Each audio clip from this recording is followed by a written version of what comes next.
is how you begin to find yourself again. There's a day you will never forget. A day with no dramatic event, no shouting, no accident, no meltdown. Nothing blew up. Nothing collapsed. Nothing happened. And somehow, that nothing is what broke you. You sat there in front of your screen, your unfinished tasks, your unopened messages, feeling like your mind had been wiped clean. A glass surface where nothing could stick, nothing could stay, nothing felt worth the effort. You didn't tell anyone this, but deep inside, a question echoed. If I disappeared for a while, would anyone even notice? Not disappear forever, just step away from the surface for a little while, away from pressure, away from responsibilities, away from expectations and deadlines and reminders and all the invisible strings people tie around you without asking. You weren't running from life. For the first time in your life, you were trying to breathe. You wanted to inhale without a notification slicing through your chest. You wanted to exhale without guilt whispering, you should be doing more. You didn't want to be strong. You didn't want to impress anyone. You didn't want to keep up. For once, you just wanted to not exist on the surface. And that night, after one of the most ordinary yet exhausting days of your life, you finally let go. You turned off your phone. You sat in the dark. You closed your eyes, and you began to fall. Not into despair, not into hopelessness, but into the deepest part of yourself, an ocean no one else has ever entered, a place cold and silent, but strangely gentle. You didn't know why your mind pictured the deep sea. Maybe because you've always felt more like the quiet parts of the world than the bright ones. Maybe because you've always carried pressure without noise, like the way the ocean holds the weight of mountains without anyone noticing. Maybe because somewhere inside you, you've always known.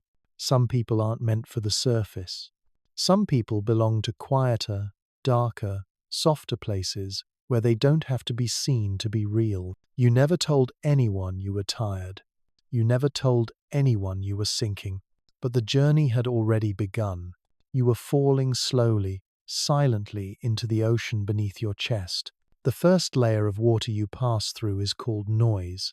Up on land, humans don't just breathe oxygen.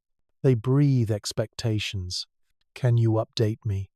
Do you have the file? We need this by 5. Be strong. You can't stop now. You must keep going. Don't fall behind. Do better. Try harder. Be more. You heard them all, every day, until you mistook those voices for your own. But as you sink, the water starts swallowing the noise, one voice at a time, one pressure at a time. The silence that replaces it isn't scary. It's warm, like something wrapping around your ribs and pulling you gently downward. For the first time in a long time, you hear nothing, and it feels like a blessing. The second layer is called things you never said out loud. They drift around you like small glowing bubbles. I'm tired. I'm overwhelmed. I can't keep up. I need a break. I can't carry all of this. I'm not okay today. I don't want to disappoint anyone. I want to rest. You've never spoken these words. You swallowed them before they reached your lips. You buried them under productivity and fake smiles. But here underwater they're light, soft, almost beautiful.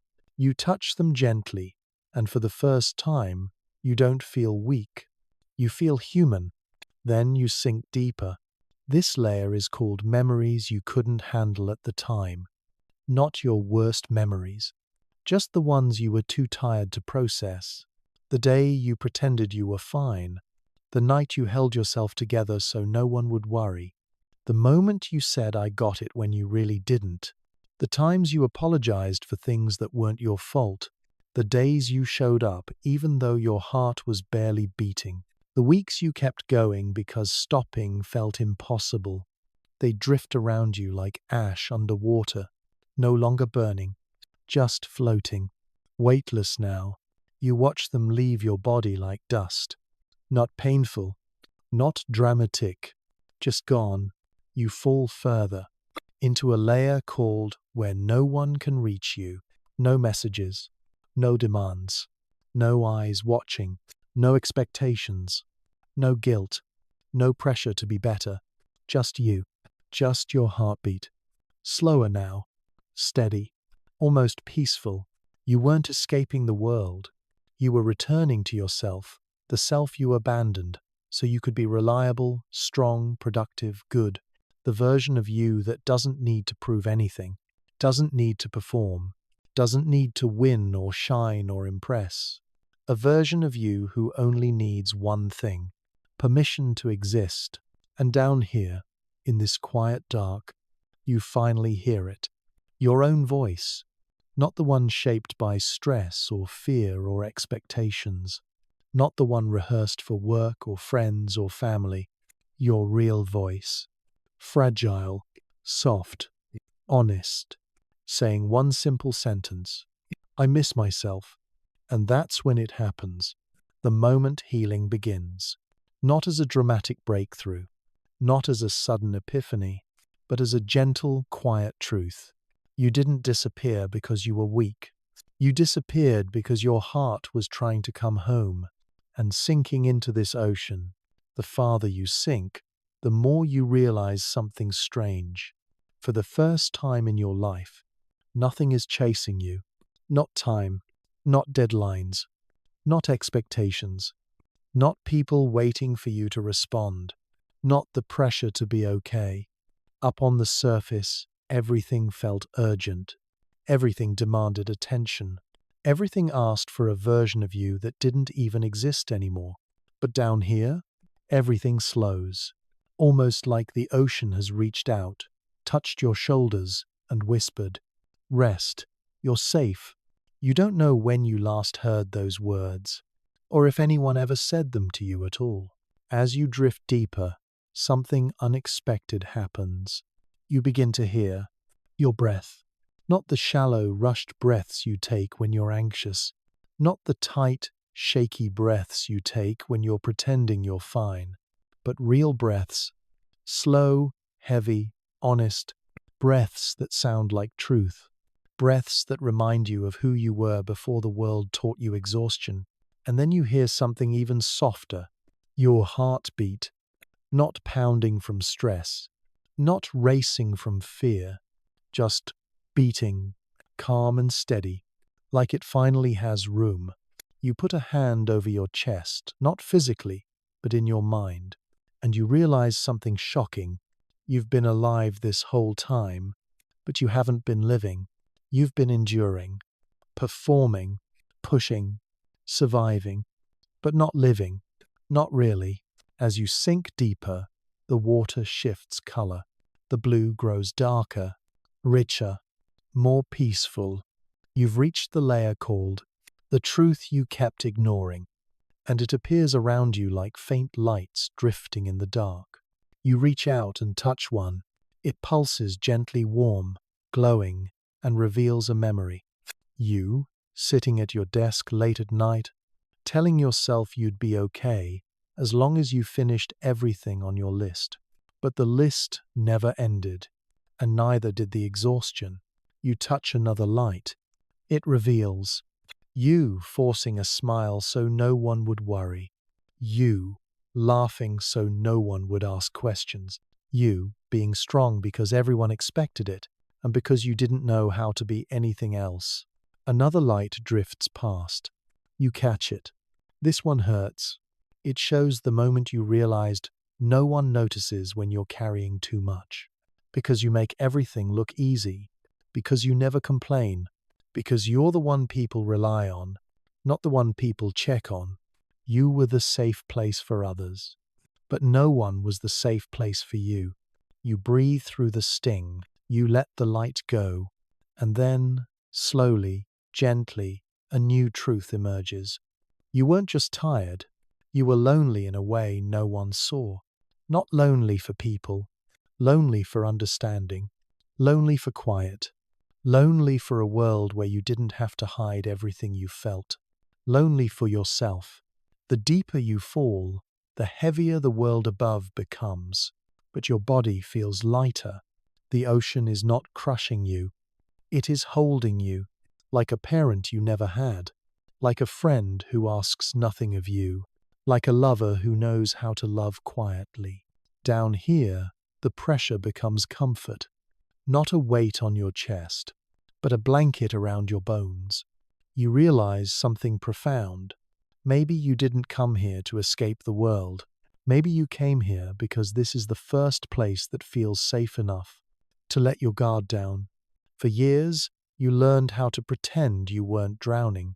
Now, for the first time, you get to sink without fear. A memory floats toward you. It's not bright, not dramatic, but it hits harder than anything else. It's a memory of you much younger, lying awake at night, afraid of disappointing people. You remember the exact moment you decided, if I try harder, they'll love me more. If I do well, they won't leave. If I'm useful, I'll be safe. You never said those words out loud, but you lived by them. You built your whole adult life on that silent promise, and it has exhausted you in ways no sleep can fix. The memory dissolves. The ocean pulls it out of your hands, out of your chest, out of your ribs, like it knows that version of you needs to finally rest. You whisper into the dark water, I'm so tired, and the ocean whispers back, I know. You sink deeper still, into a layer called the weight you don't need anymore. This is where the ocean begins to take things from you. Your guilt, your pressure, your fear of letting people down, your belief that rest equals weakness, your constant need to prove your worth. You feel each one slide off of you like layers of old clothing, pieces of armor you outgrew, masks you wore for so long you forgot your real face underneath. Here, beneath all the noise and demands and expectations, your real self begins to surface. A version of you that doesn't carry the world, a version that doesn't apologize for being human, a version that doesn't need to earn rest, a version of you who just exists. And that's enough. You didn't know how heavy you'd become until the water lifted you. You didn't know how loud the world was until the silence held you. You didn't know how much you missed yourself until you heard your own heartbeat in the dark. And as you drift in this calm, another realization rises. Healing doesn't happen when you try harder. It happens when you finally stop. Stop pretending. Stop forcing. Stop performing. Stop carrying what isn't yours. Healing begins in the moment you decide, I deserve to rest too. And here, in the quiet dark of the ocean inside you, that decision finally feels possible. You're not at the bottom yet, not even close, but you're deeper than you've ever been. And for the first time in a long time, you're not afraid. You exhale a long, heavy breath that feels like surrender.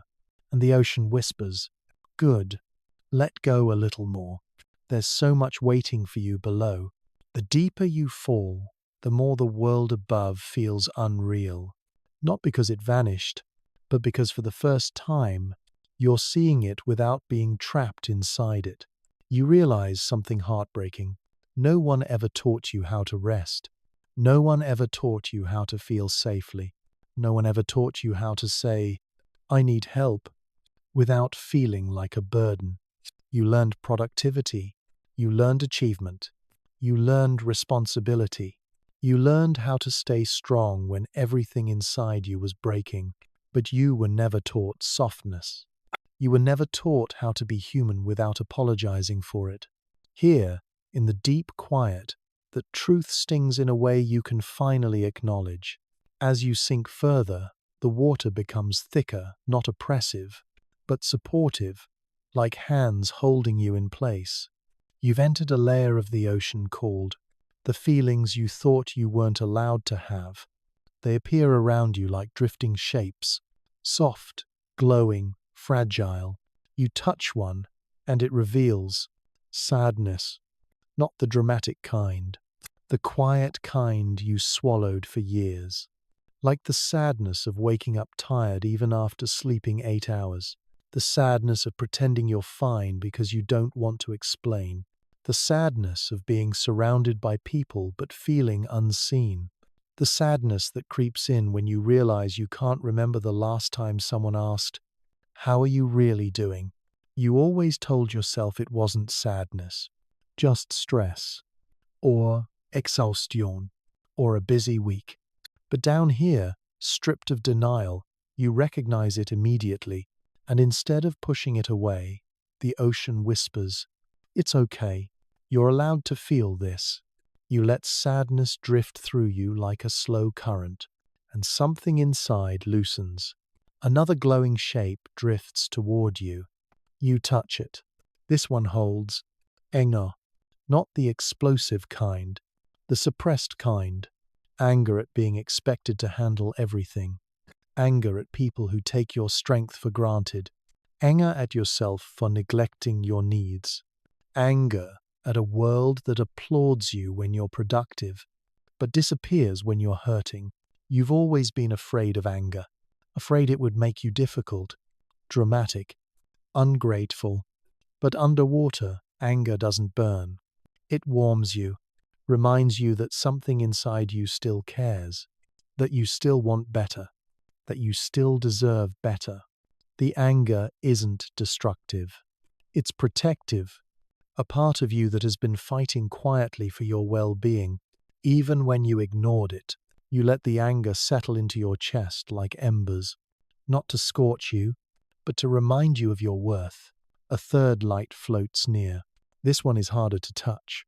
It holds fear, fear of failure, fear of disappointing people, fear of being truly seen, fear of resting because you worry you must earn peace, fear that if you stop moving, your whole world might collapse. Fear is the emotion you hide the deepest. You bury it under competence, under smiles, under "I'm fine." But when you finally touch it, something unexpected happens. The fear softens, because here there is nothing left to protect yourself from, no one to impress, no performance, no expectations, just you and the truth. Fear melts, not because it disappears, but because you finally admit, "I'm scared," and admitting it makes you lighter. You've never been weak. You've been carrying too much alone. More lights drift toward you, but these are softer, more tender. When you touch the next one, your breath catches.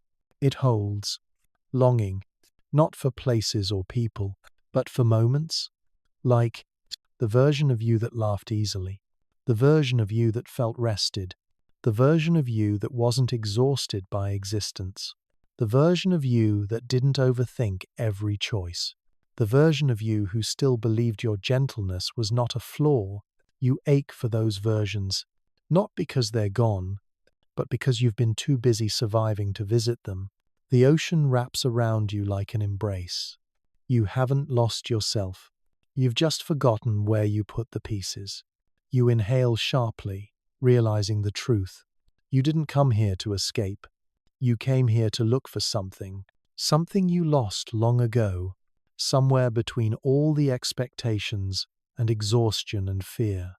You came here looking for yourself. The next light floats toward you, warm like a heartbeat. It holds hope. It surprises you. You expected darkness. You expected numbness. But not this. Hope feels like the first inhale after crying, like sunlight on a cold morning, like a distant shore you haven't seen yet, but somehow know is there. You don't fully trust it. Not yet. But you let it sit in your hands anyway, and you realize you're not sinking anymore. The ocean is carrying you, holding you, healing you in ways the surface never could. As you drift deeper, the water grows calmer, heavier, more honest. You've entered the layer called the silence that tells the truth. And the truth is this: you aren't broken. You're overwhelmed. You aren't weak. You're exhausted. You aren't lost. You're buried. You aren't unlovable. You're unheard. You aren't too much. You've simply never been held correctly. You read each line like a message written just for you. A message the world never taught you, but the ocean always knew. Down here, your flaws don't exist. Only your humanity does. Your softness is not something to hide. It's something you've been punished for. Your sensitivity isn't weakness. It's the part of you that feels truth first. Your rest isn't laziness. It's the doorway back to your real self. For the first time, you start to believe it. And then, something extraordinary happens. You feel warmth on your chest. Not from the water, but from inside you. The emotions you avoided for years aren't hurting you anymore. They're lighting you up, not like fire, like bioluminescence. Soft, glowing, gentle light, rising from inside your ribcage. It spreads slowly, like it's illuminating every corner of you that you tried to keep in the dark. And you understand, you're not down here to drown. You're down here to shine. Softly, quietly, honestly. The kind of light the surface world never taught you to hold. The kind of light you can only find when you stop running from yourself. You drift deeper, not sinking, not falling, but being carried. The ocean no longer feels like water. It feels like something alive, something ancient, something that has been waiting for you longer than you've been waiting for yourself. You don't question it. For once, you don't overthink. You just let it hold you, because the truth is simple. You are tired of holding everything alone. As you descend, the darkness around you shifts. It's no longer a void. It's a presence, a soft, warm presence that feels more honest than the surface ever did. You hear nothing, no noisy, no pressure, no expectations. Just your breath, just your heartbeat, just the gentle rumble of the deep, whispering in a language older than pain. The ocean speaks without words. You don't have to be strong here, and for the first time in your life, your body actually believes it. You feel something inside you loosen, a tension you've carried so long. You didn't realize it wasn't natural. Your shoulders drop, your jaw unclenches. Your mind stops clinging to thoughts like a drowning person clutching debris. Your guard, built over years of fear and pressure, begins to fall. Piece by piece by piece, you reach the next layer. The water is darker, but strangely warmer. You've reached the depth where pretending dies. Here, masks cannot survive. They dissolve like paper in rain. And you feel it, the heaviness you've worn like armor, softening around you. You've lived your entire life as a performance. The reliable one, the strong one, the calm one, the one who never breaks. Up there, you survived by pretending. Down here, you survive by stopping. A thought rises inside you, gentle but powerful. I don't want to perform anymore, the ocean murmurs. Then don't. You breathe out, and with that breath goes the version of you that never said no, that never asked for help, that never admitted fear, that kept smiling while drowning internally. You watch that old version drift away into the dark, like a figure walking into fog. You don't chase it. You simply whisper, "Thank you for getting me this far, but I don't need to be you anymore." As you drift lower, you enter the next layer. The things you carried without realizing. They appear around you like objects floating in the water, faint shapes glowing with a soft, eerie light. You reach for the first one. It's heavy. It holds responsibility that was never yours. Years of emotional labor for people who never asked how you felt. Moments where you fixed what others broke. Times when you held your family, your friends, your world together, while no one held you. You let it go. It sinks past your fingertips, like a stone that was never meant to be yours. Another shape floats up. This one is sharper. It holds the pressure to be okay all the time. All the times you forced yourself to laugh. All the times you lied with a straight face. I'm fine. I'm used to it. It's no big deal. All good. Down here, you finally admit it was a big deal. It hurt. It scarred you. It changed you. And you deserved comfort. Long before you reached the breaking point, you let that weight go too. It doesn't belong to you anymore. A third shape rises. You hesitate before touching it, because this one pulses with a soft ache. It holds the loneliness you trained yourself not to feel. You always said you liked being alone, but there were nights you waited for a message that never came, days you wished someone would notice the cracks, moments you wanted someone, anyone, to stay when you were quiet, to hear you without you having to speak. You weren't afraid of being alone. You were afraid of needing connection, because needing people made you feel vulnerable, and vulnerability felt dangerous. But down here, where nothing is expected of you, you touch that loneliness, and it softens. It doesn't overwhelm you. It doesn't drown you. It just says, I've been here for a long time. Thank you for finally seeing me. You hold it for a moment, then release it gently. It floats upward, not to return to the surface, but to fade into the water, free at last. You keep drifting. The water becomes still, so still it feels like time itself pauses to listen. You've reached a place called the depth where you finally hear yourself. You expected fear, or numbness, or emptiness. Instead, you hear a small sound from inside your chest, a whisper, a voice you haven't heard in years. Can I rest now? Not a dramatic plea, not desperation, just a tired, honest request. You answer without hesitation. Yes, you can rest now. And something extraordinary happens. You feel your entire being exhale. It's not just breath, it's release. Release from years of pushing. Release from years of pretending.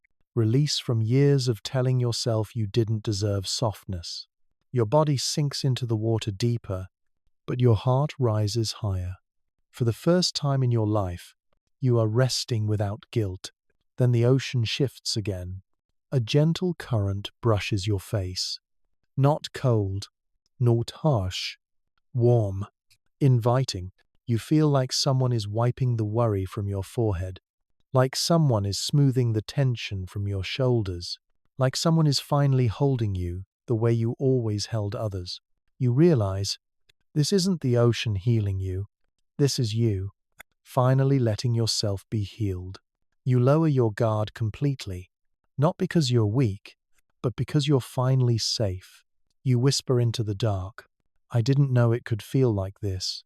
The ocean replies, you've never allowed yourself to feel this before. And then there is deeper still. You know what it means. Your journey isn't over. The real healing, the part you've never dared to face, waits even further below. You take one long, steady breath, and you let yourself sink, not to disappear, but to become whole. You continue sinking, not because you're being pulled down, but because finally, you're not fighting upward anymore. Your body floats, your mind softens, and your heart begins to shift in ways that feel unfamiliar but right. The water grows colder around your skin, but inside your chest, something warm begins to spread, a warmth you haven't felt in years, a warmth that feels like the first spark of yourself returning. The deeper you go, the more the darkness changes. It's not emptiness. It's possibility. It's the kind of darkness where seeds grow, where new worlds are born, where silence is not absence, but space. You breathe in slowly, letting the quiet settle inside you like a forgotten melody. Here, in this new depth, you start to notice something strange. You're no longer afraid of the dark, because this darkness doesn't hide danger. It hides truth. Your truth. You reach a place the ocean calls, the layer where old wounds rise, It's not painful at first, just cute. You see them forming around you, small glowing shapes drifting like tiny lanterns. Each one contains something you buried so deep you forgot it ever existed. You touch the first one, a memory surfaces. You as a child, sitting in your room alone, trying not to cry because you were told to be good, be quiet, be strong. You had big feelings in a world that preferred silence. You learned to shrink your emotions so others wouldn't feel uncomfortable. And that's when it started. The lifetime habit of hiding your hurt. The memory softens in your hands. It doesn't break you, it frees you. Because for the first time, you look at your younger self with compassion instead of judgment. You whisper into the water, "You didn't deserve to carry that alone." The ocean echoes your words back to you, like a promise. Another glowing wound drifts close. You hesitate because this one feels heavier. You place your fingers on it. You see yourself as a teenager, smiling in photos, making jokes, being the reliable one, the friend everyone leaned on, but no one noticed. When you stopped leaning on anyone, you were praised for your strength, rewarded for your resilience, celebrated for your maturity. But no one saw the cost. No one saw how much you longed for someone to simply ask, "Are you okay? Really okay?" The memory aches, but in a clean, honest way. You whisper, "I'm sorry no one took care of you." And the ocean whispers back, "You're taking care of you now." A third wound floats toward you, this one sharp at the edges. You know what it holds, even before you touch it. It contains every time someone made you feel unworthy, unimportant, unseen. Every time you were used, every time you were overlooked, every time someone dismissed your softness as weakness. You touch the wound and feel the sting. But something inside you shifts. You don't absorb the pain, you release it. Like your body finally understands, it no longer needs to hold what hurt it. This wound dissolves into the dark water, not disappearing, but finally leaving you. As the wounds drift away, you feel something unexpected. Light, not from outside, from within, a soft glowing warmth radiating from the center of your chest. It grows slowly, like bioluminescence waking inside you. You look down and see the light spreading through your ribs, your lungs, your spine, like you're remembering. You were meant to shine all along, not brightly, not loudly, just truthfully, quietly, honestly. Your light isn't dramatic. It's tender, the kind of light the surface world never honored, but the deep ocean welcomes. The warmth tells you you're healing, not because you're forcing yourself, not because you're fixing anything, but because you are finally allowing yourself to feel, and feeling is the beginning of healing. You drift through the dark, glowing softly, and something new appears ahead. A vast open space, so dark it looks like velvet, so quiet it feels like holding your breath. This is the depth where you meet yourself, not the self you show others, not the self shaped by expectations, not the self polished for approval, the real you, the one hidden under layers of performance and survival. You feel it before you see it, a presence, a pulse, a familiar ache that feels like home. Then, slowly, a shape forms in the water. It's you, the version of you that stopped dreaming because life got too heavy, the version of you that learned to cope instead of live, the version of you that never had space to feel, to rest, to hurt, to breathe. They are quiet, tired, beautiful. You reach out. They look up at you with eyes filled with questions you've avoided for years. You float in front of them, no defenses, no masks, just raw human truth. And you say 6 words that change everything. I'm here. I didn't forget you. Your reflection softens. Their shoulders drop. Their face cracks open with emotion. Not sadness, but relief. For the first time in your life, you show up for yourself, fully, gently, honestly, and the ocean wraps around both of you, warm and steady, as if to say, this is where healing truly begins. The two versions of you drift closer. No fear, no judgment, no shame, just recognition, just truth, just home. You reach for their hand, and as your fingers touch, your light grows brighter, not blinding, but alive. The tired version of you slowly dissolves into your chest, becoming part of you again, not a burden, but a child you finally carried home. And with that reunion, you feel something shift in your bones. A promise, a vow, a new truth. You will never abandon yourself again. Not in chaos, not in exhaustion, not in survival mode, not in fear. You will not lose yourself to keep others comfortable. You will not silence yourself to appear strong.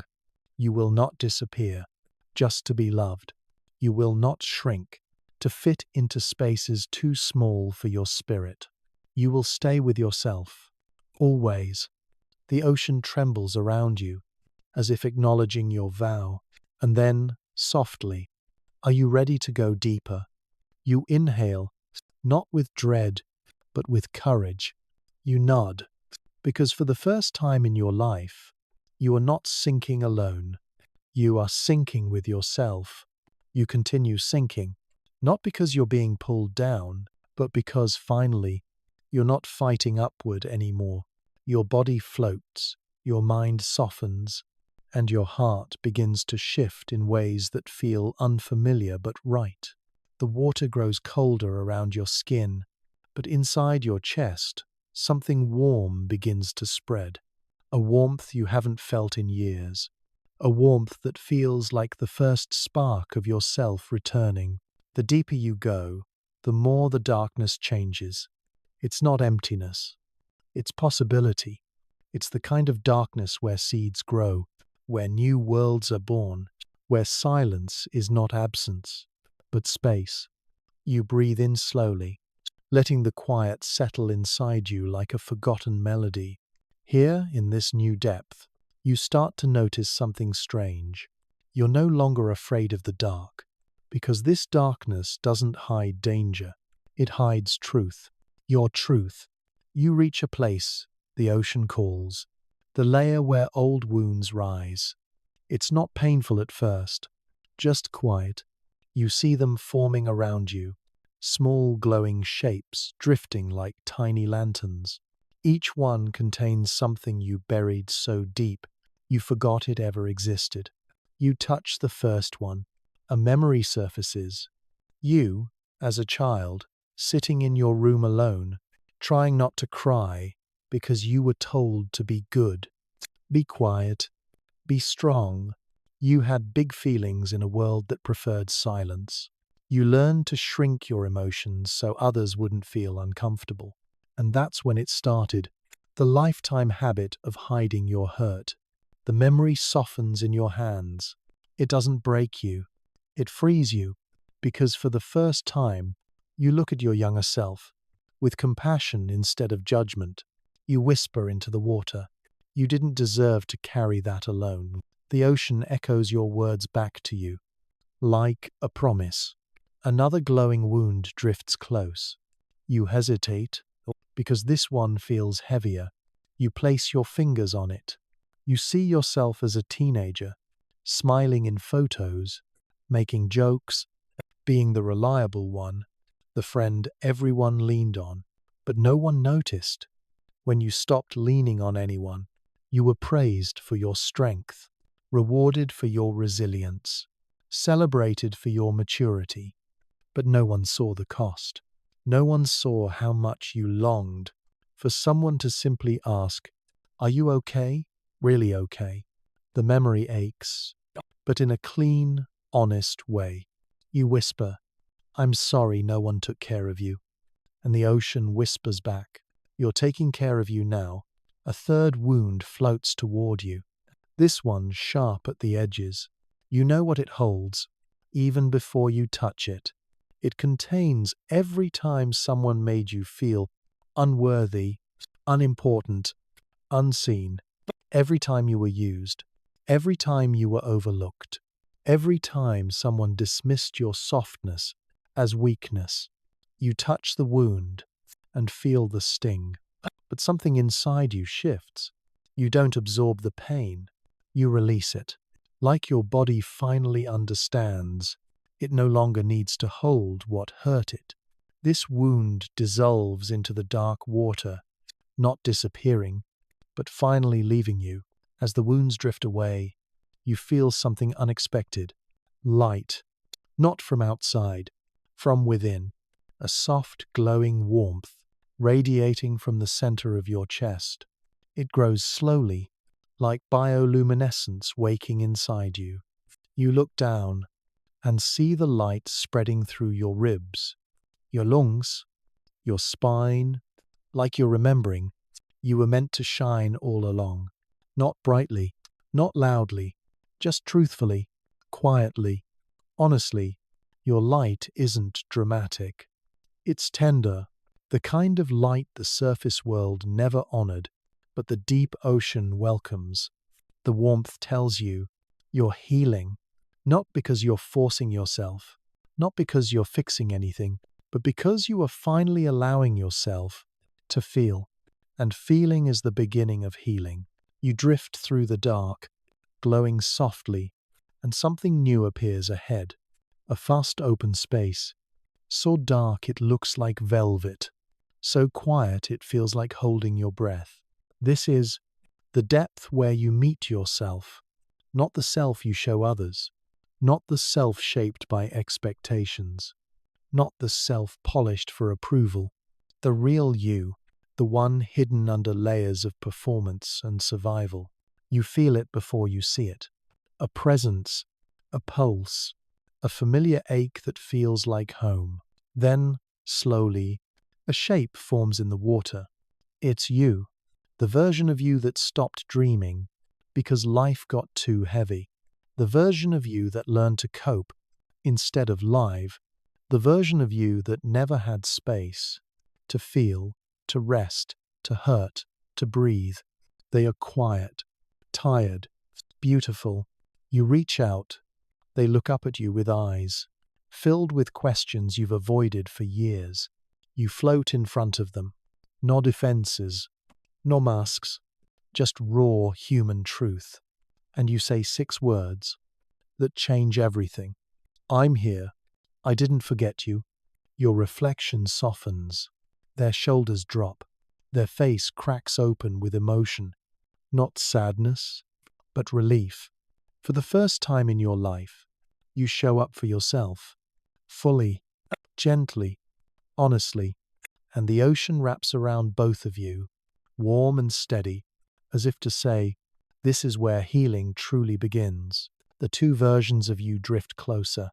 No fear, no judgment, no shame, just recognition, just truth, just home. You reach for their hand, and as your fingers touch, your light grows brighter, not blinding, but alive.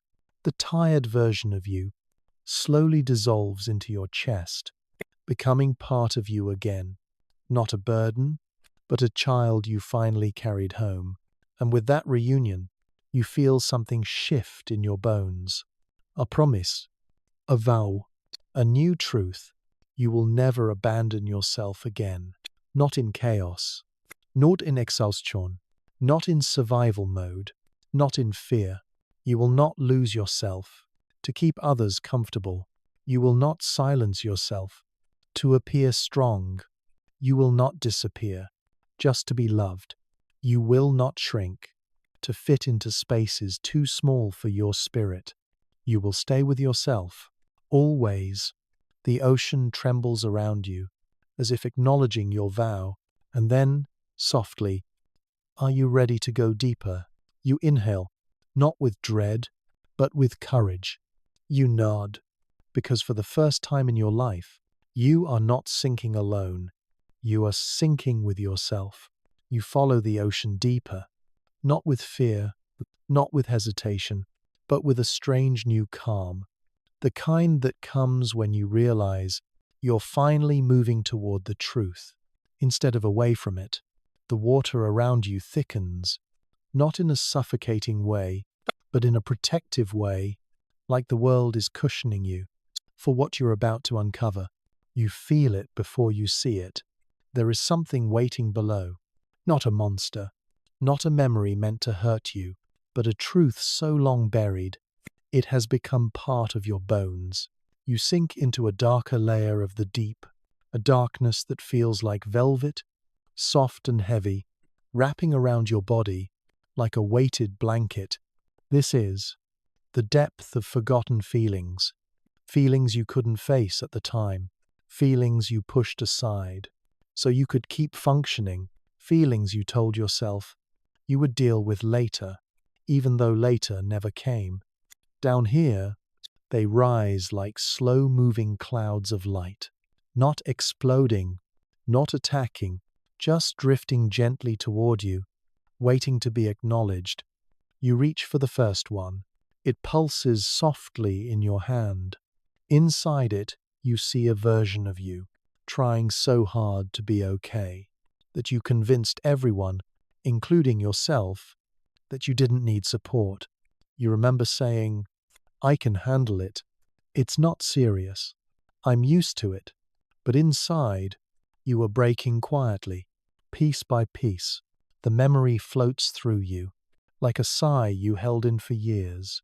You whisper, "You didn't deserve to handle everything alone." The ocean hums in agreement. Another feeling drifts close.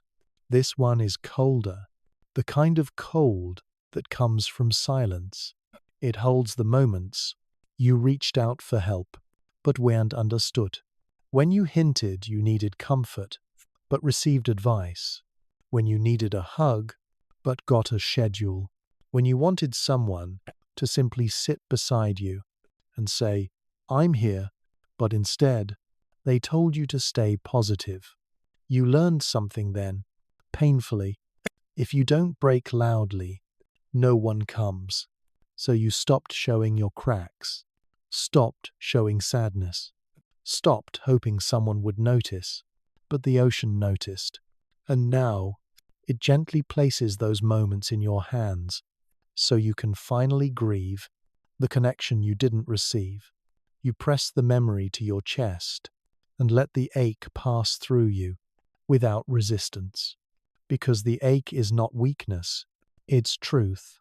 The third feeling approaches. This one is warm and unexpectedly heavy. Inside it is grief, but not grief for someone else. Grief for yourself, for the time you lost, trying to be what others needed, for the dreams you postponed, because responsibility came first, for the energy you gave to people who didn't give back, for the younger you who kept waiting for life to get easier, without realizing you'd been carrying everyone else's burdens along with your own. You hold that grief with tender hands, and the ocean whispers, "It's okay to mourn the versions of you that were never loved the way they needed." A tear forms, not on your skin, but in your memory. It dissolves into the surrounding water and becomes light. More feelings float toward you, some sharp, some dual, some soft as breath. One holds the moment you realized you couldn't remember the last time you rested without guilt. Another holds the weight of every time you smiled while your chest felt hollow. Another holds all the times you apologized just to keep the peace, even when your heart was hurting. Another reveals the way you locked your emotions away because you felt like you were too much. The ocean collects these truths like pearls rising from the sand. It does not judge. It does not rush. It simply holds space for you to remember, because remembering is also healing. As you release these feelings into the water, your body grows lighter, your breath deepens, your heartbeat steadies, your mind clears in a way it hasn't in years. And then, as if the ocean has been waiting for this exact moment, something new appears ahead, a slow, swirling glow, shimmering like a galaxy underwater. This is the memory you buried the deepest. You don't recognize it at first. It feels too old, too distant, like a quiet planet you forgot you once lived on. You reach out with a hand that trembles slightly. The memory touches your fingertips, and suddenly you are small again, not physically, emotionally. You see yourself as a child, standing in a room that felt too big, holding feelings that felt too heavy, looking for comfort that never came in the way you needed. No one was cruel, but no one understood. And because no one understood, you made a decision. I won't need anything. I won't feel anything. I'll be strong. That decision shaped your life. It became your armor, your mask, your identity. You didn't stop feeling. You just stopped letting yourself feel safely. You whisper to your younger self, you shouldn't have had to make that choice. Your younger self looks at you, their eyes tired, hopeful, and full of questions. You open your arms, and they step into you. As easily as sunlight entering a window, you hold them, and the ocean holds you both. A warmth explodes in your chest, gentle, radiant, overwhelming in the sweetest way. It spreads outward, like a sunrise inside your ribcage. Every feeling you ever suppressed melts into light. Every wound becomes softness. Every forgotten part of you returns home, and for the first time in your entire life, you feel whole, not perfect, not fixed, not complete in a dramatic way, just whole, as if all the scattered pieces finally found each other.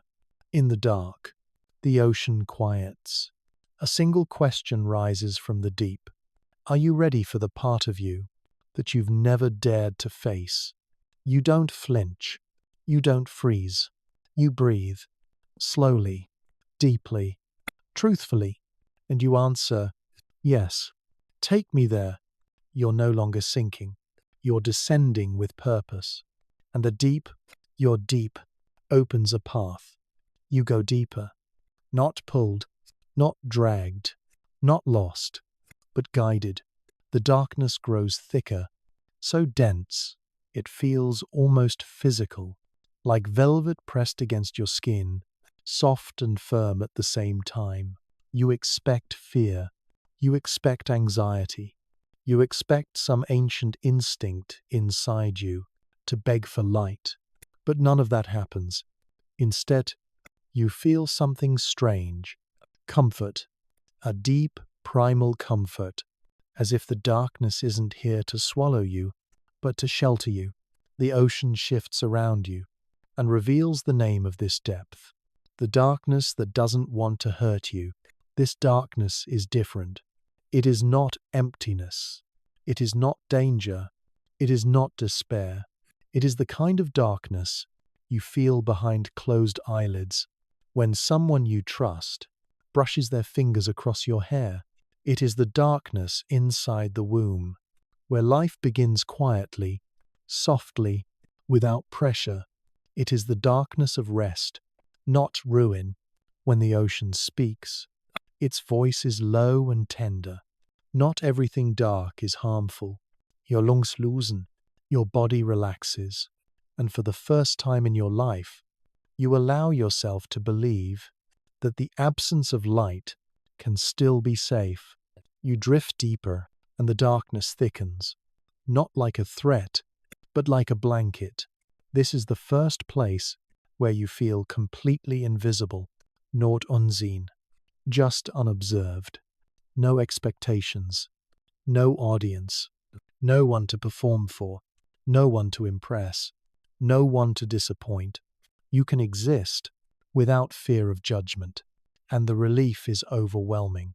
You whisper into the darkness, "Is this what peace feels like?" The darkness answers, "This is what being yourself feels like." As you drift, you notice something shimmering, not light, not color, but emotion. It rises around you like fog, illuminating nothing and revealing everything. Here, in this depth, you encounter truths that only darkness can show you. The first truth appears as a whisper inside your mind. You were never meant to live your whole life in survival mode. You inhale sharply. You've been surviving for so long that you forgot a different way existed. Every day for years, your body stayed tense, your mind stayed alert, your heart stayed guarded. You treated life like a battlefield, not a home. In the darkness, your armor dissolves again, not into pain, but into softness, because the darkness is telling you a truth you never had space to hear. You've been strong for too long. Another truth rises. This one heavier. You don't trust peace, because chaos is what you're used to. You freeze, not out of fear, out of recognition. It's true. Quiet scares you, because it feels unfamiliar. Rest unsettles you, because no one taught you how to accept it. Calm feels dangerous, because your wounds expect the next blow. You've confused exhaustion with normalcy. You've confused tension with safety. You've confused suffering with strength. The darkness hums softly. You do not need to suffer to deserve peace. Tears don't fall here. They dissolve before they can form. But you feel them, the release, the grief, the permission to unlearn pain, permission to trust the quiet, permission to want more than survival. You sink deeper still, into the thickest darkness yet, and here you see something you never expected to encounter, your fear of nothingness. It rises like a shadow, not hostile, just present. You brace yourself, but the shadow does not lunge. It does not whisper threats. It does not try to take your breath. It simply stands still, waiting, and in its waiting, you understand this isn't fear, it's the part of you that was terrified to rest, because it thought rest meant disappearing. You approach the shadow carefully. Your voice trembles slightly. "What are you?" The shadow answers, "I am the part of you that believed stopping would make you worthless." Your heart cracks open. All the years of pushing, all the years of guilt, all the years of feeling like slowing down meant falling behind. It wasn't strength. It wasn't discipline. It was fear. Fear of being forgotten.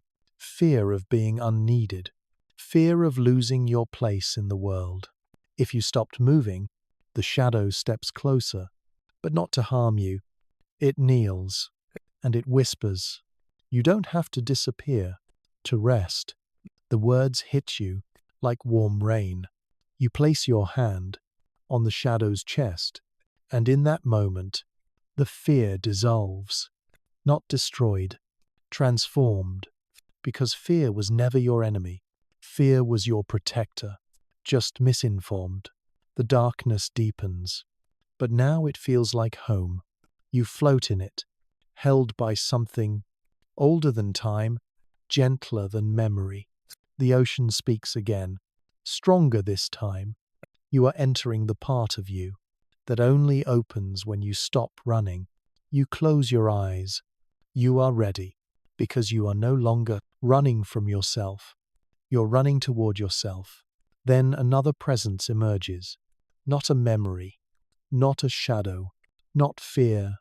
A doorway, a massive, ancient, silent doorway, carved from the darkness itself. You feel its gravity before you see its shape. Your heartbeat slows. Your breathing steadies. Your fingers tremble with anticipation. You ask, "What is this?" The ocean answers, the place where the truth of your heart lives. You swallow hard because you know, even before stepping through, that beyond this door is the part of you you've been avoiding your whole life, not because it's painful, but because it's real, raw, unedited, unmasked, uncompromising, your true self, the self you abandoned to survive the surface, the self you silenced to stay acceptable, the self you buried to fit into the world. And now, after all these years, it's waiting. The ocean whispers, "Open the door." You place your hand against the darkness. It's warm, alive, familiar. The door begins to glow. You exhale with fear, with hope, with truth, and you push. The door opens. Light spills out. Not harsh, not blinding, soft, like the first breath after crying, like sunrise after a long night, like the warmth of someone whispering, "I'm here." You step through, not to disappear, but to finally meet the version of you who never left. The door opens, and for a moment, you don't move. Not because you're afraid, but because something inside you recognizes this place in a way your mind doesn't. The light spilling from the doorway isn't bright or overwhelming. It's warm, soft, the kind of light that feels like memory, like something you once held, once loved, once were. You take one step forward, then another, then the darkness behind you dissolves, and the new space embraces you. The room, if you can call it that, is vast. It looks like the inside of an ancient cathedral, but made of deep-sea quiet. Instead of stone, the walls shimmer like living water. The floor pulses gently with your heartbeat. This place isn't built from matter. It's built from you, from everything you've ever felt, everything you've ever hoped for, everything you've ever suppressed. This isn't a chamber. It's your internal world. Before the world taught you to shrink, you stand there, breath caught in your throat, when you sense a presence. Someone is here. Someone who has been waiting. You turn slowly, and there they are. A figure sitting quietly near the center of the room, bathed in soft, pulsing light. You recognize them instantly, even before they look up, even before their eyes meet yours. It's you, not the exhausted you, not the guarded you, not the version shaped by pressure and expectations and survival. This is the unbroken version of you, the version you lost, the version you abandoned, the version you forgot how to be. Your breath trembles. They lift their head and smile, softly, warmly, as if they knew you would eventually find your way back. You walk toward them slowly. The silence between you isn't empty, it's sacred. When you finally sit across from them, your chest tightens with emotion. You don't know what to say, but they do. Their voice is gentle, like the memory of a lullaby. "You left me behind." The words hit you like a wave, not in accusation, not in anger, in truth. Your mouth opens, but no excuses come out, because you know it's true. You left this version of yourself on hold for years. You abandoned them. Every time you told yourself your feelings didn't matter, every time you said yes, when your heart begged you to say no, every time you stayed silent to keep the peace, every time you pretended you weren't tired, every time you chose survival over self-love, you whisper, "I'm sorry."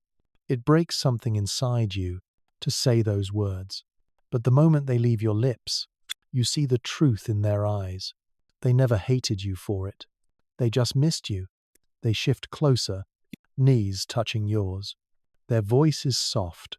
"Do you know why you left me?" You swallow hard. You think you know, but they speak before you answer, because you learned that being yourself wasn't safe. You close your eyes because, yes, that's the truth you never said aloud. You dimmed yourself because your brightness made others uncomfortable. You softened your feelings because your sensitivity was called dramatic. You hid your dreams because someone laughed at them once. You quieted your voice because someone louder told you who to be. You abandoned your softness because the world punished you for having it. This version of you continues. You didn't leave me. You hid me. Your breath shakes because that hurts in a different way, not like a wound reopening, but like understanding finally settling. You whisper, I thought hiding you was the only way to survive. They nod gently, not judging, just acknowledging. I know. That's why I waited. You stare at them, at the softness you once had, at the hope you once carried, at the dreams you once chased, before the world made you afraid of wanting too much. Their eyes hold a question. Are you ready to come back to me? The room quiets. Your heartbeat slows. You want to say yes. Every part of you aches to say yes. But another truth rises inside you, a truth you can't ignore. You whisper, I don't know how. Your voice cracks, like something fragile breaking open. They smile, warm enough to melt the fear inside you. That's okay. You don't have to know how. You just have to want to. You let those words sink in. Wanting, not performing, not forcing, not knowing, just wanting. A single tear, made of light, floats upward from your cheek and dissolves into the room. They gently take your hands in theirs. Their touch feels familiar and foreign at the same time, and they speak. Let me remind you who you were. Before the world told you who to be, the room changes. Not physically, but energetically. You feel it. The air thickens with memory. The walls glow brighter, and suddenly, moments begin rising around you, like floating shards of light. These aren't wounds. These aren't traumas. These are the things you forgot you once loved. A memory of you dancing alone in your room, because it made your body feel free. A memory of you drawing, writing, singing, dreaming, with no fear of being judged. A memory of you laughing with your whole body instead of politely. A memory of you imagining futures you no longer remember wanting.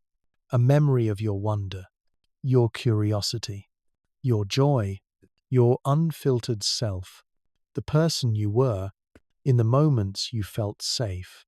Your younger self, your true self, walks through the memories with you, pointing gently. This is you. This was always you. You press a hand to your chest, because for the first time, in a long, long time, you feel it, the pulse of who you really are, the version of you that never died, just waited, quietly, patiently, faithfully. Then they turn to you, and their voice becomes soft enough to break your whole world open. You don't need permission to return to yourself. Your breath catches, your heart opens, your deepest truth rise like a tid. You want to come back. You want to live, not survive. You want to feel, not suppress. You want to be whole, not acceptable. You look into their eyes. Your voice trembles. Show me. They smile. They stand. They offer you their hand. And as you take it, the ocean speaks one final sentence. Then let's go to the deepest part of you. You inhale. You exhale. You step forward, not to drown, not to escape, not to disappear, but to reclaim yourself. You take their hand. It fits perfectly, not because it's identical to yours, but because it feels like holding something you've been missing for years. Not a person, not a memory, a piece of yourself, the piece you left behind when life became too loud and your heart became too tired. They guide you deeper into the chamber, the one built from your own forgotten truths. The light grows warmer as you move inward, shimmering across the walls.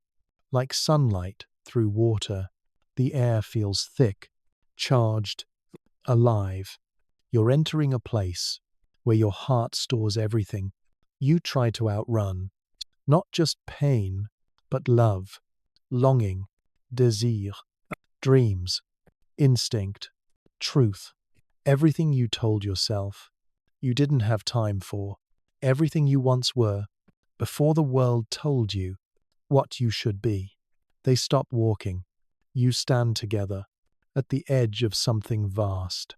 A circular space opens before you, and floating in the center is a sphere of light. It beats, softly, slowly, tenderly, just like your heart, because it is your heart, not the physical one, the emotional one, the spiritual one, the ancient one, the heart you've been carrying without ever truly listening to. Your other self turns to you and says, "This is everything you felt, but never processed." You stare at the light. It pulses again, and suddenly your chest feels warm, full, almost aching, as if the light remembers every moment. You pretended you were fine. Every moment your heart tightened, but your face smiled anyway. Every moment you absorbed pain, instead of expressing it. You whisper, "I was afraid to feel all of it." Your other self nods. Feeling is not weakness. What broke you was suppressing it. The sphere of light expands, and memories spill outward, silent, glowing, drifting, like petals underwater. Not traumatic ones first, gentle ones, almost unbearably gentle. You see, a memory of laughing so hard your stomach hurt before life taught you to be careful with joy. A memory of talking passionately about something you loved before someone dismissed it and you dimmed your excitement. A memory of running freely as a child before fear taught you restraint. A memory of lying under the sky, feeling like anything was possible before reality made you smaller. Each memory passes over your skin like warm wind. You breathe in, you breathe out, and for the first time, you allow yourself to miss the person you used to be, not with regret, with longing, with tenderness. Your other self whispers, "You didn't lose these parts. You buried them so you could survive." The next wave of memories emerges, these ones heavier, the moments your heart broke, but you hid it, the betrayals you laughed off, because breaking down wasn't an option, the disappointments you swallowed, because you didn't want to seem ungrateful, the times people left, and you told yourself it didn't hurt, the nights you cried so quietly, you didn't even wake yourself. You clench your jaw. Your other self puts a hand on your shoulder. You don't have to be strong here. And for once, you believe them. You let the heaviness pass through you, like a slow wave. It doesn't drown you. It frees you. The next memory that appears hits differently. It is the moment you stopped dreaming big. Not because you failed, but because someone made you feel foolish for wanting more.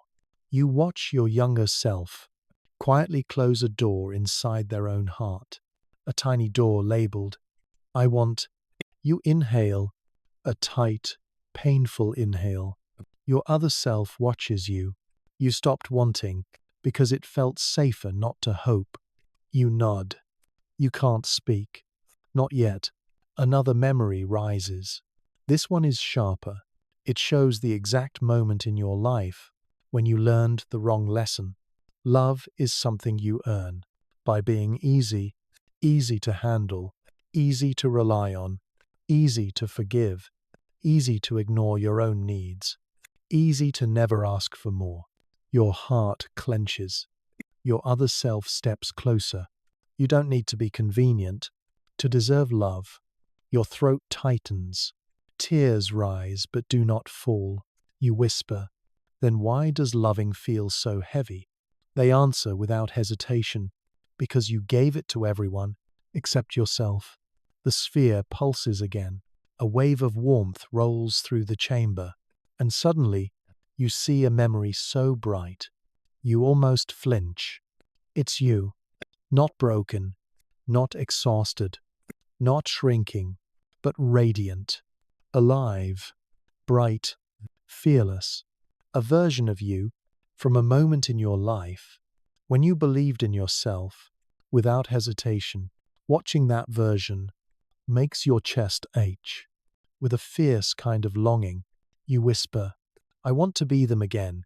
Your other self shakes their head gently. You don't need to become them. You are evolving into someone even stronger, someone who has survived everything and still chooses to love. Your breath shakes because something inside you understands. You aren't going backwards, you're going deeper.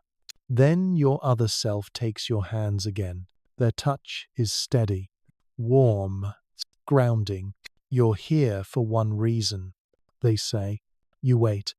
You feel your heartbeat thrum in your throat. To listen to your heart without fear. For the first time, you swallow. The sphere, the heart, glows brighter. It pulses in rhythm with your own chest. You place your hand against it. It's warm, alive, familiar. You expect pine, but there is none. You expect sorrow, but there is none. There is only truth, pure, whole, gentle. Your heart speaks, not with words, but with a sensation. "Please don't ignore me anymore." Your breath breaks. Your chest folds inward. Your whole body trembles. You whisper, "Yvonne." Your other self smiles, not with pride, with recognition. Then you're ready. You look up, confused. Ready for what? Their hand slides to the center of your back, steady, anchoring, to see the part of you that hurts the most. The room deepens. The light changes. The air thickens. Your heartbeat slows. Not in fear, in preparation. The chamber opens like a living thing. A new path appears, a corridor of dark, glowing water. You inhale. You exhale. You nod, because you know this is where healing becomes real. You step forward, not to suffer, but to finally face the wound that shaped you. You step into the corridor of dark water. It is narrow at first, as if the ocean is guiding you through a passage meant only for you, a path carved from memory, shaped by pain, smoothed by time. Your other self walks beside you, not leading, not pushing, just being there. You feel their presence like a warm hand on the back of your heart. You're not alone, not anymore. As you walk deeper, the light behind you fades, and the darkness ahead thickens into something almost tangible. Heavy, not threatening, just honest. This is a darkness made of truth, not fear. Your breath echoes in your chest, steady but shaky, like you're preparing to touch something sacred and painful and necessary. The corridor widens. The temperature drops. The water feels colder, older, as if it's carrying the memories you've avoided your whole life. Your other self whispers, "This place is the beginning." A chill runs down your spine. The beginning of what? You know, a part of you always knew. The wound you never let yourself feel is here, waiting, quiet, patient, unforgiving in its truth. You step into a large open space. The chamber is darker than anything you've seen so far, a darkness that seems to drink sound, swallow breath, dampen movement, and in the center of that darkness is a shape, a small, trembling shape, curled into itself, like a creature trying to disappear. You blink, your stomach drops, because the moment you see it, your heart recognizes it. It's you. Not the hopeful you, not the wounded you, not the exhausted you. This is the core wound, the moment that shaped the way you learned to survive, the moment you broke in a way you never talked about, the moment everything inside you fractured. You whisper, barely audible, "Is that me?" Your other self nods. This is the version of you that you abandoned first. You feel it. Every emotion you didn't let yourself feel rushes back at once. Not violently, not explosively, but like a wave that finally reached the shore after years of holding itself back. You step toward the curled figure. Each step feels like walking through your own ribcage. Too intimate, too rough, too close. The closer you get, the more details you see. Their shoulders shaking, their breath uneven, their arms wrapped tightly around their legs, like if they let go, the world would rip them apart. And the worst part? They are silent. They aren't crying. They aren't screaming. They aren't begging. They made themselves small, so no one would notice. And no one did. Not then. Not for years. You kneel in front of them. Your voice trembles. I remember this. Your other self stands behind you, silent, supportive, because this is your moment, not theirs, yours. You reach out. The figure flinches. Your breath breaks, because you know exactly what that means. This version of you learned that being touched meant danger, that being seen meant vulnerability, that being open meant getting hurt. You pull your hand back gently. "I'm not here to hurt you," you whisper. No response. Just shaking. Just fear. Fear so old, you can taste the metal of it in your mouth. You inhale slowly. Then you say the words that this version of you has been waiting decades to hear. "You don't have to be afraid of me." A pause. Their shaking slows. Just a little. You continue, voice softer than you've ever heard yourself speak. "I know what happened to you. I know why you shut down. I know why you hid. I know why you learned to stop asking for help." The trembling stills. Not entirely, but enough to show they hear you. You try again, your voice breaking this time. "I'm sorry. I left you here." Your throat tightens. Your chest burns, because this apology goes deeper than words. This apology is a confession. You abandoned the most vulnerable part of yourself, because keeping them alive felt too dangerous. You left them in the dark, so you could function, so you could survive, so you could pretend you were okay. You whisper, "I thought ignoring your pain would make it disappear." A tremor runs through the small figure. You swallow. "It didn't disappear. I did." The shaking stops. The figure lifts their head. Slowly, reluctantly. Their eyes meet yours. And what you see there nearly shatters you. Not anger, not resentment, just pure, rough, unfiltered fear.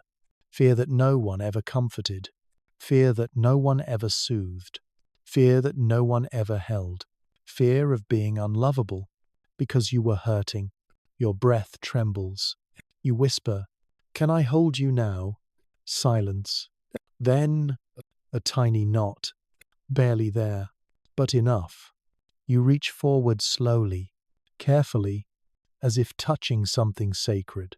When your hands meet their shoulders, your body floods with emotion. Pain, sadness, loneliness, confusion, fear, everything this version of you felt, but carried alone. You pull them into your arms. They collapse instantly, not because they are weak, because they have been waiting for this moment their entire life. They bury their face in your chest, clinging to you with the desperation of someone who was never held when they needed it most. You hold them tighter, and as you do, a sob tears through you, not from the present, from the past.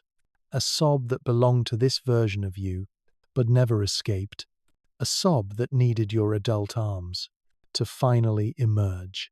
You whisper into their hair, I'm here, I'm here, I'm not leaving you again. They cry harder. You cry with them. The chamber trembles. The ocean around you vibrates like it's mourning with you. Your other self kneels beside you and places a hand on your back, not to fix you, not to rush you, just to be there. Time doesn't exist here. Only release, only truth, only reunion. Eventually, the crying softens, the trembling fades. The small version of you lifts their head again. This time, their eyes are softer, less afraid, more trusting. They whisper, a tiny, fragile, trembling voice. Don't leave me again. You place your forehead against theirs. Your voice cracks.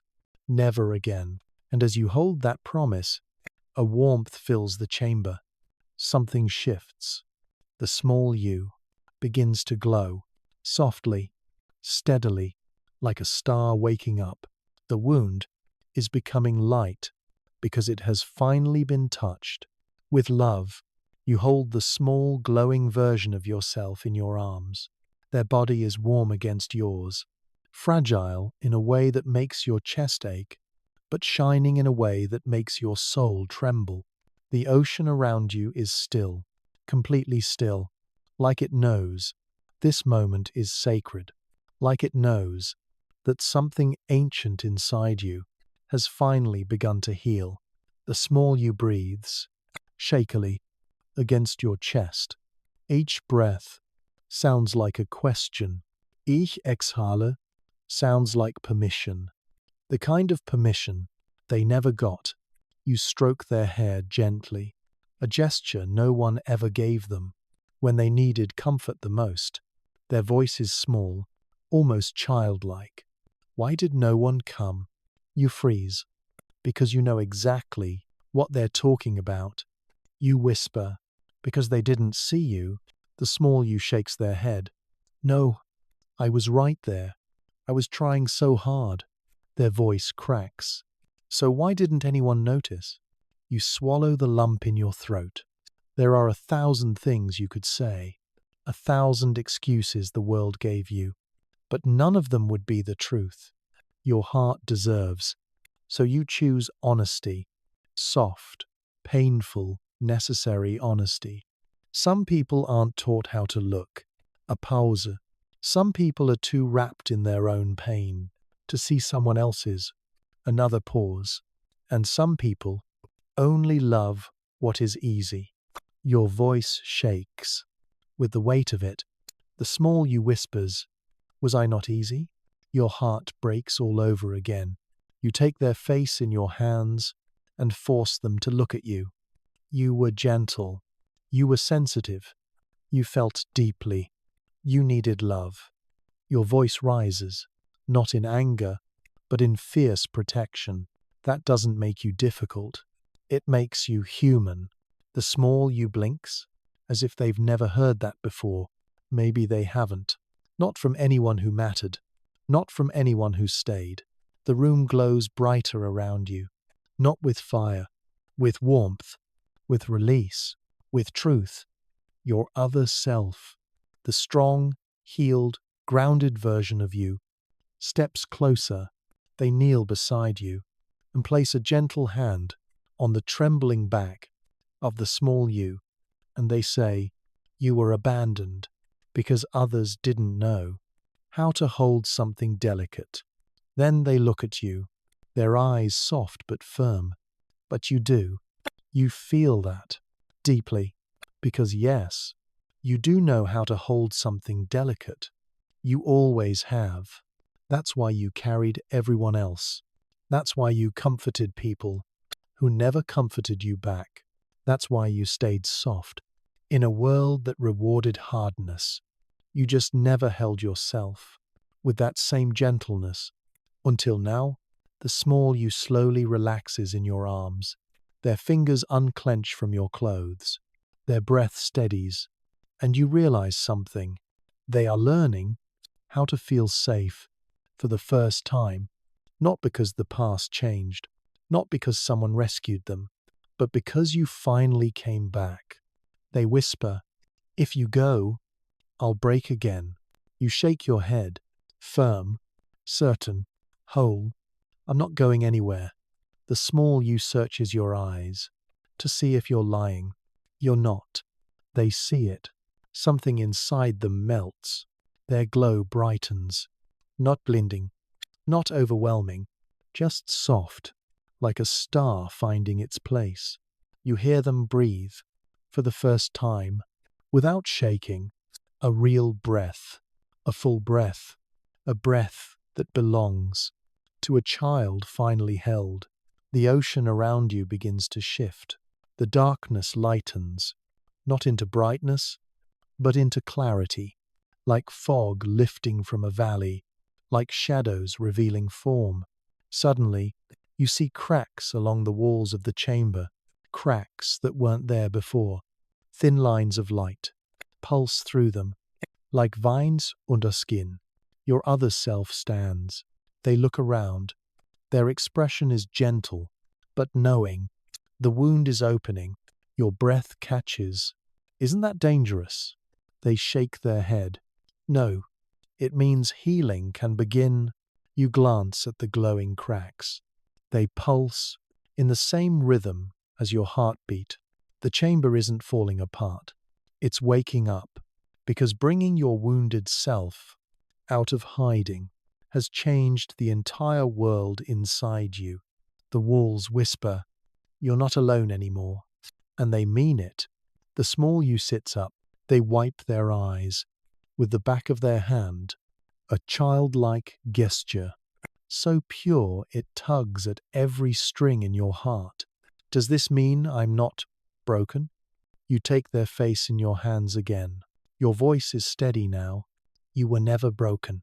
You were overwhelmed." Your other self adds, "You survived the only way you knew how." The small you breathes out, a soft, shaky, hopeful exhale. "Can I stay with you now?" You nod. Without hesitation, you belong with me. Their glow intensifies. Their edges soften. They look both younger and older. At the same time, they lean into you again, not from fear, but from trust. A trust you spent years believing you could never earn. A trust you reclaimed by showing up, by returning, by listening, by holding them the way they should have been held. From the beginning, the chamber trembles gently. Your other self steps back and gestures to the far end of the room. Another doorway reveals itself, this one made entirely of light, brighter, warmer, more alive than anything you've seen so far. You swallow hard. Your other self speaks. The wounded you is safe now. They look at the small glowing figure in your arms. You healed enough to take the next step.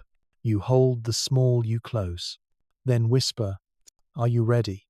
They nod against your chest. Tiny, brave, glowing. "I'm ready."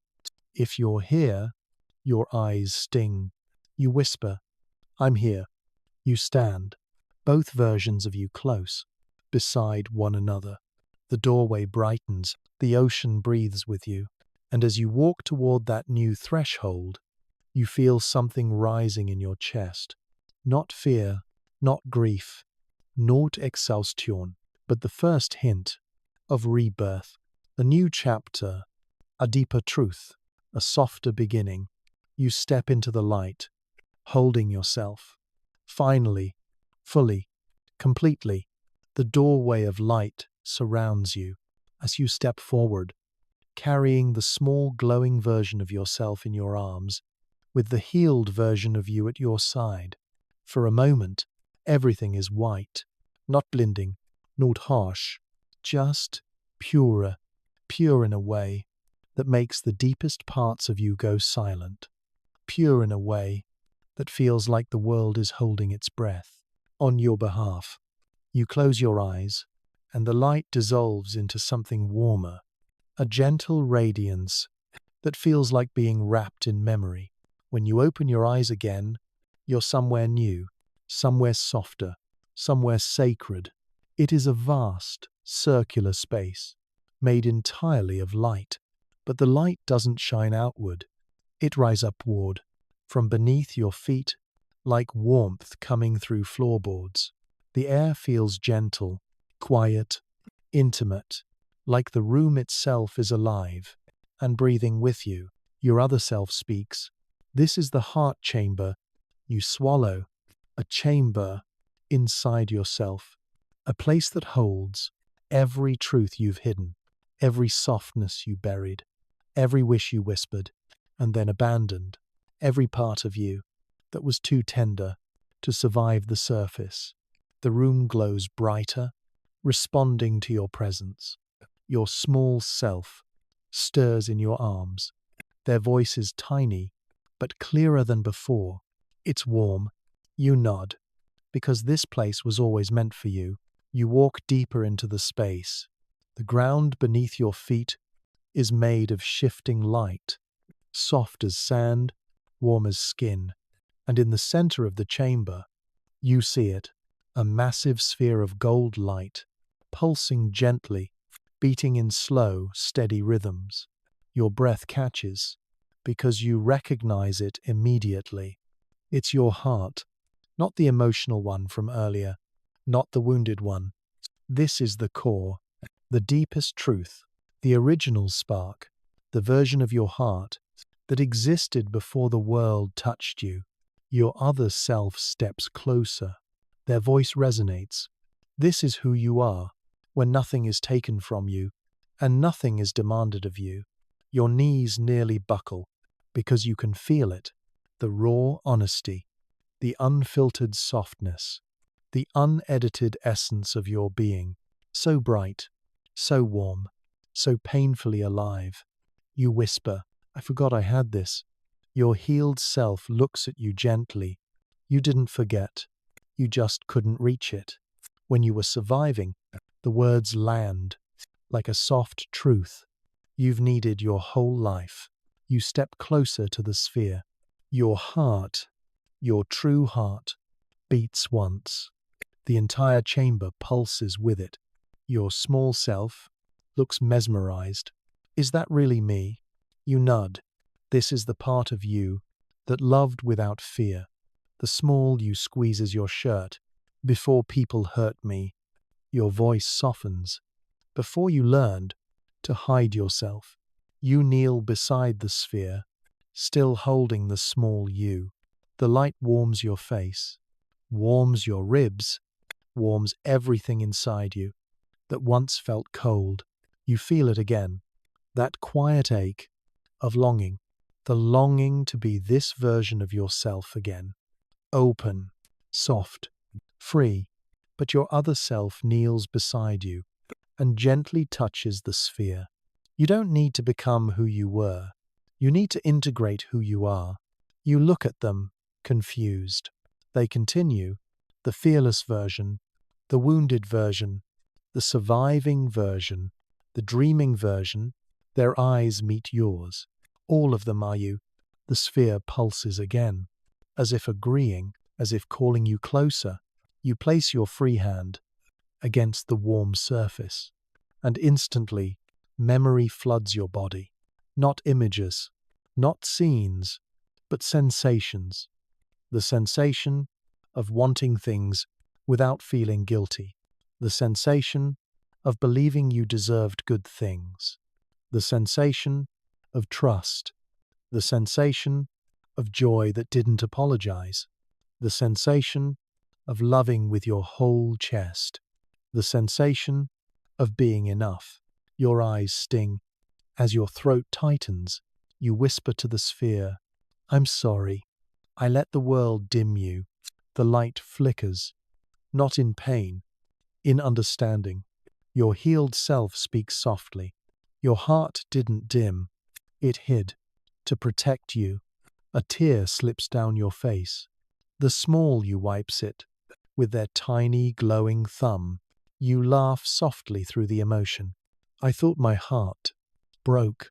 Your healed self shakes their head. It never broke. It closed. There's a difference. You inhale sharply. They continue. A broken heart shatters. A closed heart waits. You exhale, slow, trembling, whole, because that feels true in a way nothing else ever has. Your heart didn't die. It waited. For you, the sphere pulses again, stronger this time. The light washes over you, over the small you, over your healed self. The room hums with energy that feels almost like music. Then a voice, not your healed self, not the small you, but the chamber itself, speaks inside your mind. Are you ready to see what your heart has been protecting? All this time, your breath stops. Your healed self looks at you. Your small self hides their face against your chest. But you answer, quietly, honestly, yes. The sphere glows brighter, brighter, brighter, until its warmth becomes a physical force wrapping around your body like an embrace made of sunlight. A seam appears in the surface of the sphere. It's opening, and inside, something waits. Not darkness, not pain, not fear, but a light so gentle you can barely look at it. Your healed self whispers, "This is the part of you that never stopped believing in love." The light brightens. Your small self peeks up from your chest. Your breath quickens, because deep inside the sphere, forming like a shape emerging from dawn, is a truth you have avoided your entire life. The truth you buried under every ache, every disappointment, every scar, and that truth is beginning to take form. The chamber holds its breath. Your heart reveals itself. The light clears, and you see the version of you who never stopped hoping, the version that kept love alive even when you gave up, the version you thought was gone but never left. Your healed self whispers, "Meet the Hope Keeper." Your legs shake, your chest opens, your entire being trembles, because the one thing you thought was dead inside you was alive the whole time, waiting for this moment.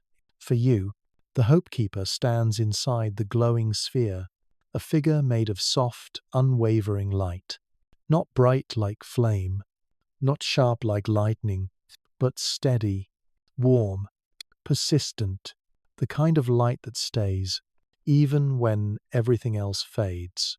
You stare at them, breath shaky, heart trembling, because you expected your deepest self to be wounded, broken, shattered.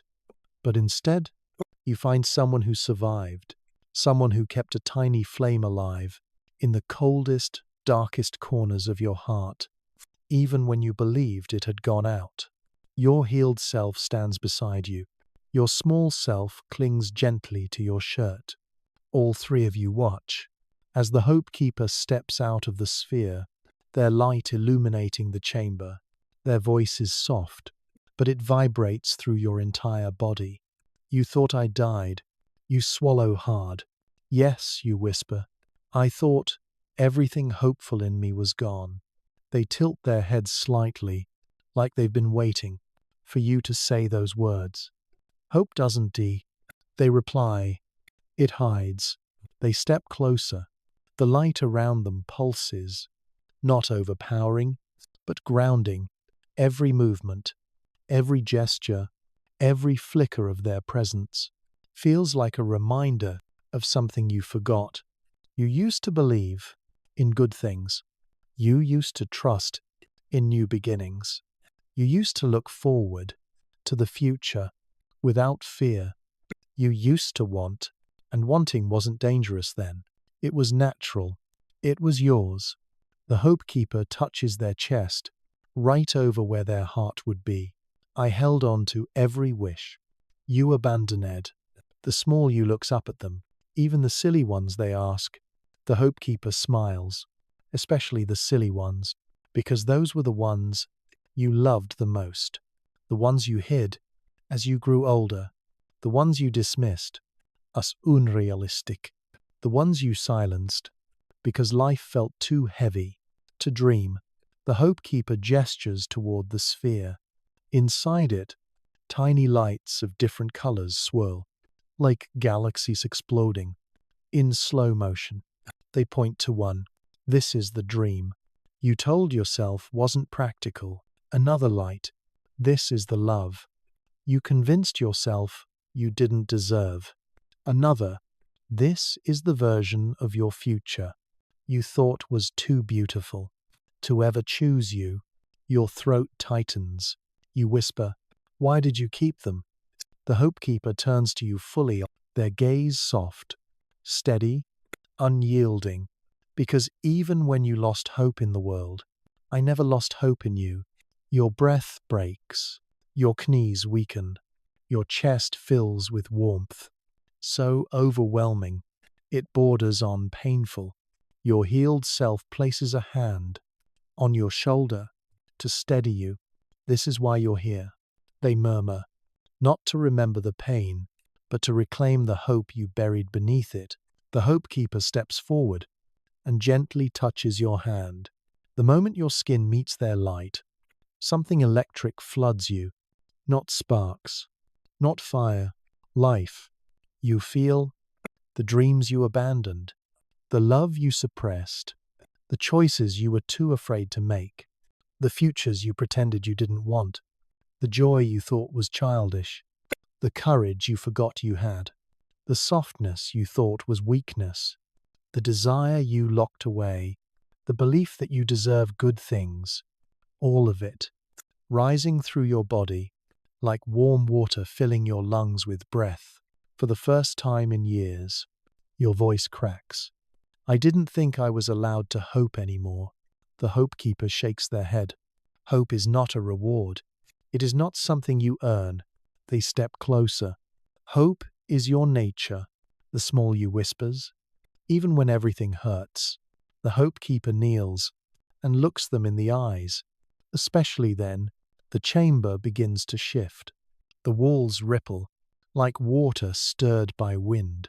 The floor glows brighter, pulsing with your heartbeat. The sphere behind the Hope Keeper expands and contracts, like breath. Your healed self steps forward. They place a hand on your back. Their voice is calm, certain you're about to see what happens when you let hope return. You inhale, the chamber inhales with you. You exhale, the chamber exhales. The Hope Keeper extends their hand. Give me your fear. You hesitate, not because you don't trust them, you do, but because fear is familiar. Fear is safe in a twisted way. Fear is a shield you've used to protect yourself from disappointment. What happens if you put it down? The Hope Keeper speaks again, gentle but firm. You've let fear decide for you for too many years. Your healed self adds, your fear helped you survive, but it cannot help you grow. You look down at the small you in your arms. They nod at you with trembling bravery. Let's do it, they whisper, and something in you finally breaks open. You lift your hand and place it in the Hope Keeper's. The moment your palms touch, your fear unravels, not violently, not painfully, but like threads being pulled, gently, from a knot. You feel fear of failure loosening, fear of abandonment softening, fear of not being enough dissolving, fear of disappointment fading, fear of wanting melting, fear of being hurt transforming, fear of being seen becoming something lighter, gentler, safer. The chamber glows brighter. Your heart glows brighter. Then the Hope Keeper whispers, "Now give me your doubt." You breathe in, shocky, hesitant, but willing, and you let it go. Doubt melts from your chest, like ice touched by sunlight. The Hope Keeper absorbs it, not to keep it, but to transform it. Every piece of doubt you ever carried turns into light, pure golden light, and then they place that light back into your chest. You gasp. The warmth blinds you from the inside. Your healed self smiles. That is what doubt becomes. When it is met with love, then the Hope Keeper speaks again. Now let me return what you lost. They place a glowing hand against your heart, and your world explodes. With color, you feel the dream you still want, the love you still deserve, the future that still waits, the courage that still lives in your bones, the softness that makes you powerful, the hope that never died, the possibility you convinced yourself to stop believing in, the life you haven't lived yet, the version of you that still believes. Your breath leaves your body. In a single trembling exhale, your small self presses into you, glowing. Your healed self stands tall beside you, and the Hope Keeper whispers, "This is who you are." When nothing in the world has taught you to fear yourself, the chamber opens behind them, revealing a vast ocean of light, a new path, a deeper truth, a step closer to becoming whole. The Hope Keeper extends their hand again. Come, there is more of you to reclaim. You take their hand and step forward toward the next part of yourself. You walk into the ocean of light, with the Hope Keeper on your right, your healed self on your left, and the small you held safely in your arms.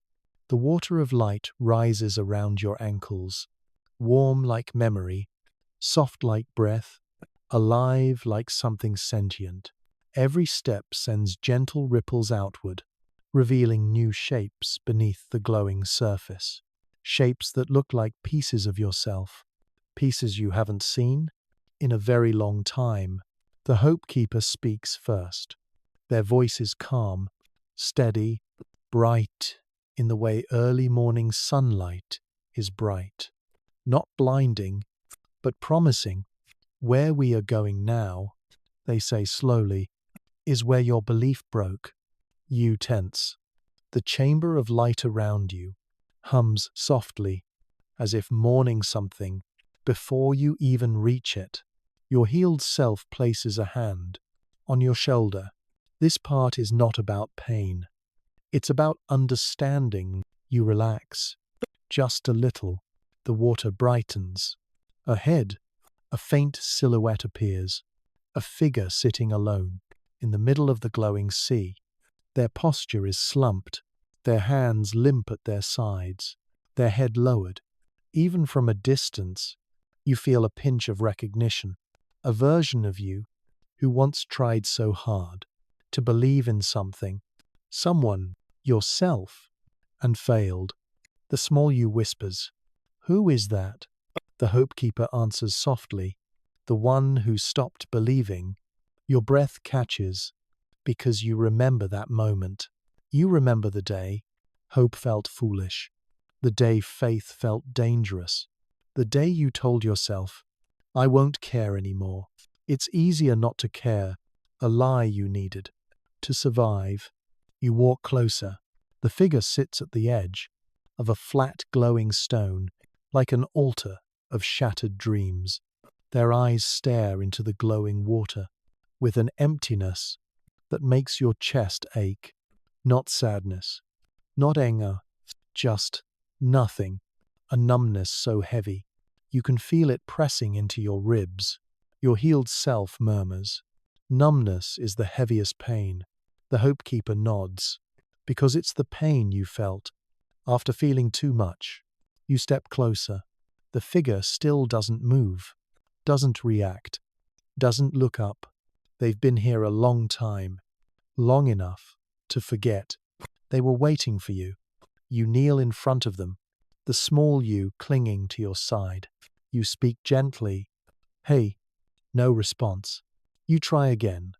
"I came for you." Their shoulders twitch, a small, almost invisible movement. but movement nonetheless. Hopekeeper kneels beside you. Their light touches the figure's arm. A quiet gasp escapes the figure's lips. They whisper, "Don't. Please." Your heart cracks. You understand. They aren't saying, "Don't touch me." They're saying something deeper. "Don't give me hope again. I can't survive losing it twice." You exhale softly. You whisper, "I'm not here to rebuild your dreams." Pause. The figure finally lifts their head. Their eyes are empty, hollow, a version of you who tried too many times and fell too many times and eventually stopped getting up. You continue, "I'm here to carry them with you." The figure flinches. A tear, a glowing drop of light, slips down their face. The first emotion they've shown in years. Your healed self speaks gently. You gave up, not because you were weak, but because you were tired. The Hopekeeper adds, "You didn't lose faith. You paused it." The figure shakes their head. Their voice is hollow. "I don't know how to believe anymore." Your chest tightens.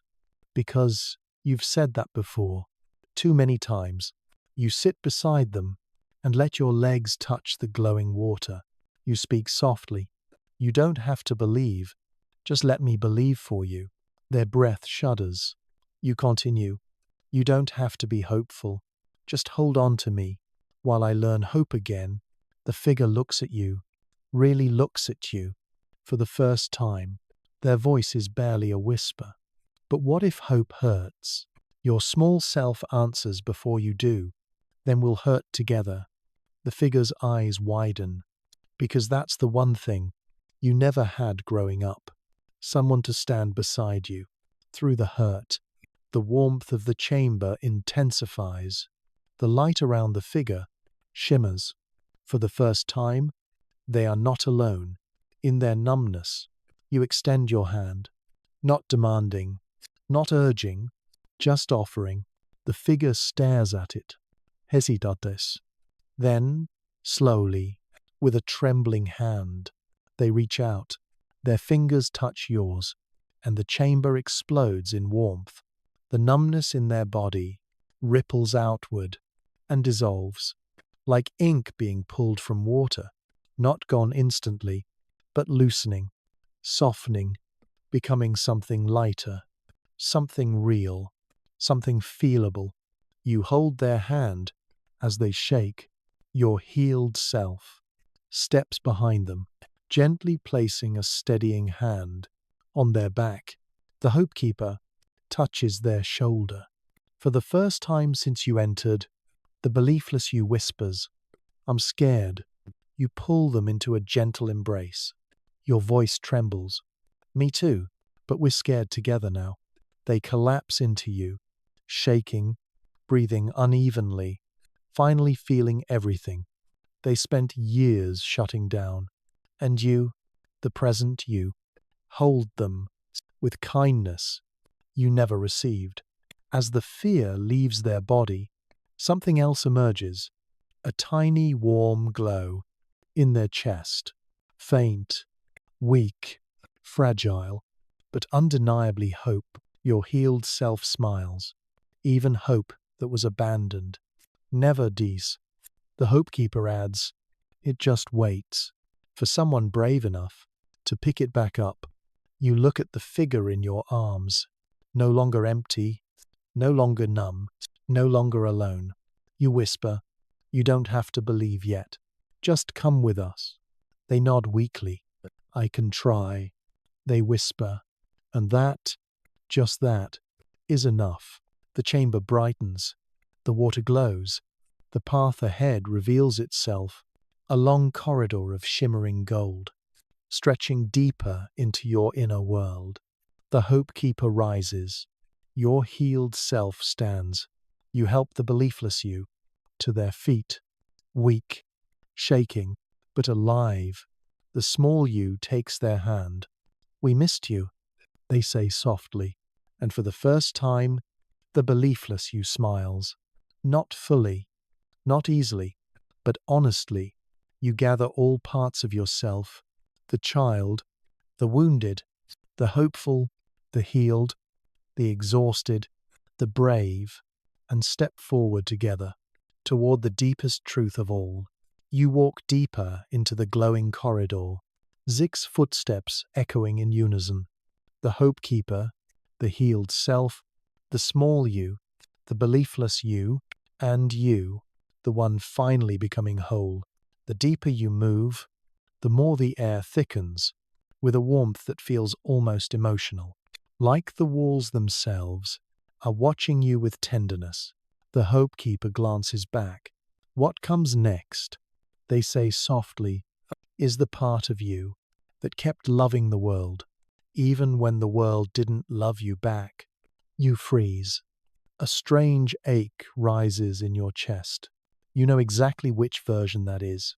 The one who kept giving, kept caring, kept trying, kept hoping, even when it hurt, even when no one noticed, even when no one reciprocated. The version of you who learned to love quietly, quietly enough that no one ever realized how much it cost you. The corridor expands into a new chamber. This one is dimmer, calmer, gentle in a way that feels almost sacred. Tiny floating lights drift around the room, like glowing petals, and in the very center sits another version of you. They sit cross-legged, on a smooth stone of soft light, their hands placed neatly in their lap, their posture humble, their faces peaceful, beautiful in its stillness. But there's a sadness that glows around them, like an aura. Not pain, not heartbreak, just a quiet heaviness. The Hope Keeper whispers, "This is the loving one." Your breath leaves your body in a slow exhale. Of course, you know them. You lived as them for years.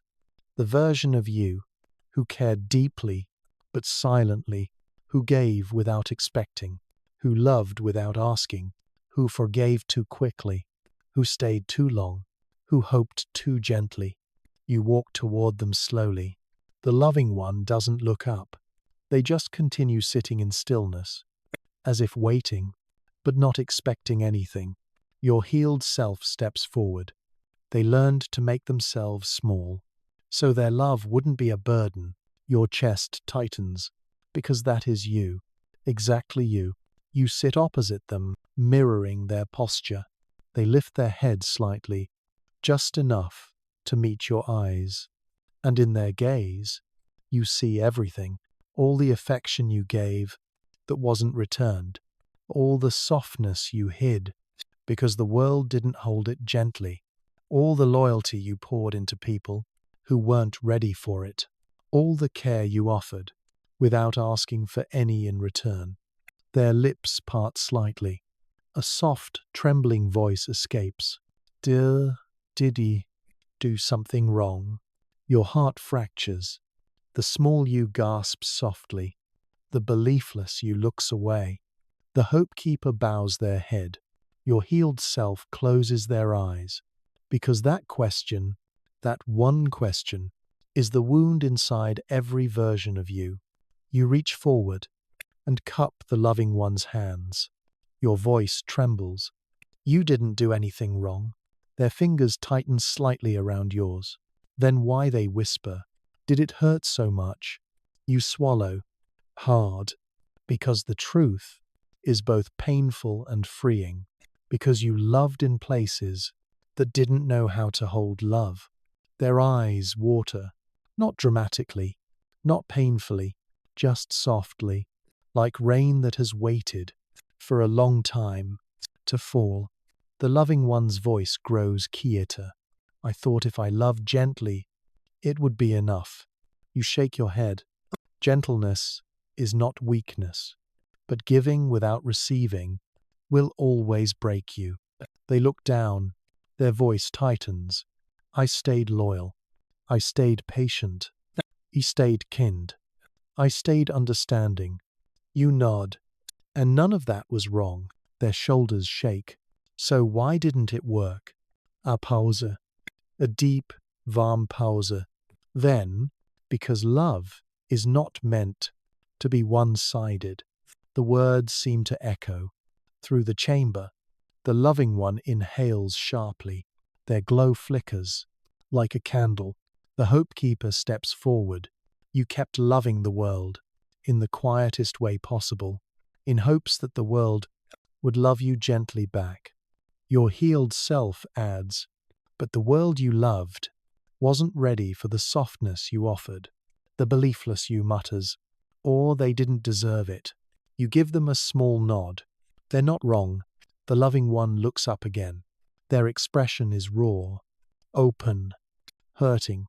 I don't know how to stop caring, they admit. You squeeze their hands gently. You don't have to stop, you whisper. You just have to stop giving to places that empty you. The loving one trembles. But if I stop giving, who will I be? Your voice softens. You'll be someone who cares for yourself first. Their eyes widen, as if that concept is foreign to them, because it is. The loving one learned to survive by pouring everything outward and leaving nothing for themselves. You stroke their hands gently. You can still love deeply, but you must also receive deeply. Is that allowed? They whisper. You smile, tired, gentle, honest. It's required. The loving one begins to glow, a soft pink gold light that warms the entire chamber. Their face relaxes, their breathing steadies. Something inside them is shifting, healing, rewriting. Your healed self kneels beside them. Your love was never the problem. Your direction was. The hope keeper touches their shoulder. You deserve people who meet your love. With love, the small you climbs into your lap and wraps tiny arms around the loving one. We need you, they whisper. The loving one finally breaks. Not into pain, into light. A soft cry leaves their throat, the sound of years of silent love, finally being returned. You pull them close. They collapse into your embrace, burying their face in your shoulder, holding on to you with desperate gentleness. You whisper into their hair, from now on, your love belongs where it can be held. The loving one exhales, a long, trembling, liberating breath. Their glow brightens, and then, with a final soft pulse, their form dissolves into a warm energy that enters your chest. You gasp softly. You can feel it. Their love, their softness, their tenderness, their quiet devotion, their emotional depth, all returning home. To you, your healed self smiles. Another piece of you reclaimed. The corridor ahead opens, brighter than before. The hope keeper steps forward. There is still more of you to meet. You stand, whole, warmer, fuller, and together, with every version of yourself embraced, you walk deeper into the light. You keep walking. The corridor of light narrows again, but the energy around you deepens, heavier, older, denser, like you're approaching something that has been living under your ribs for a very, very long time. The hope keeper slows. Your healed self's expression shifts, not frightened, but respectful, and the small you clings to your side, as if sensing what's coming. You feel it too. A pressure in your chest, a tightening in your throat, a memory without shape. You ask quietly, "What's next?" The hope keeper answers, "The part of you that became strong before you were ready." You stop walking. Your breath catches, because you know exactly who that is. The healed self adds softly, "The one who never got to be a child." The corridor opens into another chamber, but this one is different from all the rest. It isn't glowing. It isn't bright. It isn't dark either. It is muted, like the air is holding its breath, like the walls are made of unspoken memories, Like the ground is built from everything you had to endure without guidance. And at the far end of the room, you see them, a figure standing alone, back straight, jaw tight, hands clenched at their sides. They look older than the small you, younger than the adult you, but their eyes, cold, alert, watchful, eyes too old for the face they belong to. Your heart twists. This is the version of you who stepped into responsibility far earlier than they should have, the one who learned to endure instead of asking for help, the one who carried burdens that weren't theirs because no one else would, the one who became strong to survive. The Hope Keeper whispers, "Meet the early warrior." You swallow hard. This one hurts in a different way, not because they are broken, but because they are exhausted, exhausted from being strong longer than most people are alive. You take a step forward. The early warrior reacts instantly. Their spine straightens. Their fists tighten. Their expression hardens. They don't recognize you as safety. They recognize you as someone who might need something from them, someone they must protect themselves from. Your healed self speaks gently. Approach them slowly. Their guard was built from survival. You nod. You walk forward carefully, not cautious for yourself, but careful for them, because you can feel how tightly wounded they are, like a bowstring pulled too far, for too long. You stop a few steps away. The early warrior doesn't look at you. They stare forward, as if on duty, silent, rigid, ready. You whisper. You don't have to stand guard anymore. Their jaw tightens. Muscles in their arm twitch, barely visible. They don't believe you. Of course they don't. They learned the world wasn't safe, long before they learned what safety even meant. You try again, very softly. You've been carrying everything alone. Their eyes flick toward you, just a millimeter, but enough. You continue. You carried things. No one should have asked a child to carry. Their throat moves, a swallow they try to hide. The chamber hums with emotion. The small you whispers, "Do they know? We're safe now." The Hope Keeper answers, "They don't know what safety feels like." You inhale a trembling breath, then take another step closer. The early warrior finally speaks. Their voice is flat, calculated, but carefully controlled. "If I put down my strength, everything will fall apart." You feel tears burn behind your eyes.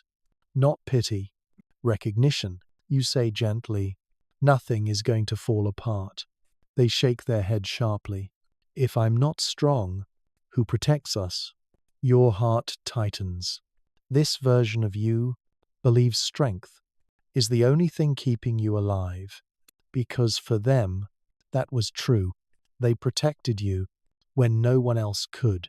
They were the shield you built to survive a world that didn't know how to care for you. You walk closer, slowly, deliberately. You stop right in front of them and whisper, "Thank you." The early warrior freezes. Confusion flashes across their face. "What?" You speak clearly. "Thank you for protecting us when no one else did." Their eyes widen just a little. No one ever thanked them. They were only ever expected to be strong and silent and reliable.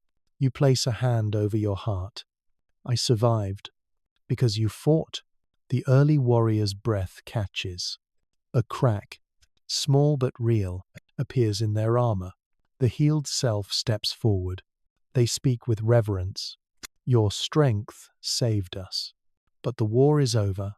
The early warrior flinches, as if the idea is too big to hold. The Hope Keeper places a warm hand on their shoulder. "You don't need to guard anymore. You need to rest." The early warrior's voice breaks. "I don't know how." The small you walks up softly and takes their clenched hand. "We can learn together," they whisper. The early warrior's hand shakes. Hard. The tremor runs up their entire arm. Their eyes fill with a pain so deep, it looks bottomless. You step in front of them and gently, very gently, place your hand on the side of their face. Their breath shudders. A sob tries to push through their throat, but they clamp down, fighting it. You whisper, "You don't have to be strong with me." They shake their head desperately.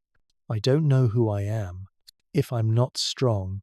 You answer, "You're still you, just not alone anymore." Their jaw loosens. Their shoulders drop, just a fraction, but enough to see the weight they've been holding. I start to slip. You move closer and press your forehead to theirs. Your voice cracks. "I'm here. I'm grown now. I can help carry us." The early warrior's breath stumbles. Their fists unclench. Their armor, invisible, rigid, ancient, finally cracks. And they break. Not violently, not dramatically, quietly, silently. Tears, glowing like liquid light, fall from their eyes as they collapse into your arms. You hold them tightly as their entire body trembles. Your words spill out in a whisper. "Thank you, thank you, thank you. I'm here now." The Hope Keeper places a hand on your back. The healed self kneels beside you. The small you wraps their arms around the warrior's leg. And finally, the early warrior lets go. Of the battles, of the vigilance, of the silence, of the responsibility that was never theirs. Their glow brightens as they dissolve into a warm stream of energy that enters your chest. You inhale sharply and feel it. Strength, not the heavy, exhausting kind, the real kind, balanced, aligned, whole. Your healed self smiles. You are becoming complete. The Hope Keeper gestures forward. There is one last truth, waiting deeper inside. You stand, steadier, stronger, softer, and together you walk toward the final chambers, where the deepest transformation waits. You move forward again, but this time, something feels different. You aren't just walking, you're carrying something new. Inside your chest, strength without fear, hope without conditions, softness without shame, love without self-erasure. Every version of you that once felt isolated now walks with you as one body, one pulse, one breath. But the deeper you go, the heavier the air becomes, not with dread, not with danger, with history, with the weight of years and years of exhaustion you never had the chance to feel. The Hope Keeper slows. Your healed self looks ahead with a calm resolve. The small you presses against your leg, and the beliefless you whispers, "It's here. I can feel it." You can too. Something ancient, something worn, something that has been holding on far longer than it ever should have. You speak softly. "What is this place?" The healed self answers, "This is where you kept the part of you that never rested." Your chest tightens, because suddenly it makes sense. The constant tiredness, the weight you carried since childhood, the feeling that no amount of sleep ever repaired anything, the exhaustion embedded into your bones. This is where it lives. The chamber you enter is unlike any other. It is enormous, yet suffocating, glowing, yet dim, alive, yet drained. The air feels heavy, like a storm that never breaks. And in the middle of that vast room lies a figure, not sitting, not standing, lying, on their side, curled inward, arms folded tight against their chest, as if protecting something fragile. You step closer, and your breath catches in a painful, crushing way. This version of you is thin with fatigue, eyes closed, breathing shallow, chest rising and falling. with effort. They don't look hurt. They look spent, completely, utterly spent. Your healed self whispers, "This is the tired one." The Hope Keeper adds, "The part of you that never got a break." The small you's voice cracks. Are they alive? You kneel beside the tired one. Their skin glows faintly, like a dim candle, pushed to its final flicker. You place a hand gently on their shoulder. Their body flinches from even the softness of your touch, not because they fear you, because they have nothing left. You swallow hard. Your voice breaks. "How long have you been here?" The tired one opens their eyes, slowly, weakly, as if each movement costs them years of life. Their voice is barely audible. Since the first time you told yourself you didn't have the right to rest, your throat closes, because you know exactly when that was. It wasn't adulthood. It wasn't teenage years. It was far earlier. A childhood memory flashes through your mind, being told to stop crying, being told there's no time for that, being told everyone is tired, being told keep going, being told don't be lazy, being told don't be dramatic. It was the moment you learned that rest was earned, not deserved. The tired one continues, "I held all the exhaustion. You refuse to feel. Your eyes sting. You whisper, 'I'm so sorry.'" The tired one blinks slowly. "No, you didn't know." Their breathing shudders. You thought surviving meant pushing yourself until you broke. You grip their hand, gently, carefully. It shouldn't have been your job to carry all of that. Their eyes soften. Someone had to. The healed self kneels beside you. Not anymore. You slide one arm under the tired one's back and one under their knees. Their body is shockingly light. Like a shadow or memory, they make a small sound, half pain, half relief. The small you touches their face. "We're here now," they whisper. The beliefless you sits beside you. "I didn't think hope was real," they admit softly. "But you shouldn't have had to carry this alone." The tired one breathes out, "I didn't want anyone to worry." You close your eyes, because you remember that too. You remember minimizing your pain so others wouldn't feel guilty. You remember pretending to be fine because your feelings felt inconvenient. You remember carrying the weight because asking for help felt like burdening someone. You whisper, "You deserved rest." Years ago, décades ago, a tear falls from their closed lashes. "I didn't know what rest felt like."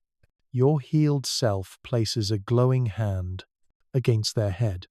"You will now." The Hope Keeper steps forward and kneels in front of the tired one. Their light brightens in a warm wave. "You kept hope alive, even when you were exhausted." The tired one's breath shakes. "I only kept going because you all needed me." You lean closer. Your voice cracks. "But we need you rested, not broken." The Hope Keeper places a hand over the tired one's heart, and the light begins to spread. Slow, gentle, like dawn, creeping across the horizon. Their breathing deepens, their body unclenches, their shoulders relax. For the first time in years, they whisper, "I'm so tired." You stroke their hair. "I know." You whisper back, "I know." You're safe now. The light thickens around their body, warm, golden, calming. The Hope Keeper murmurs, "Let it go." And the tired one finally, lets go. Their body dissolves into soft, glowing fragments that float into your chest like warm embers. You inhale sharply as their presence merges with you.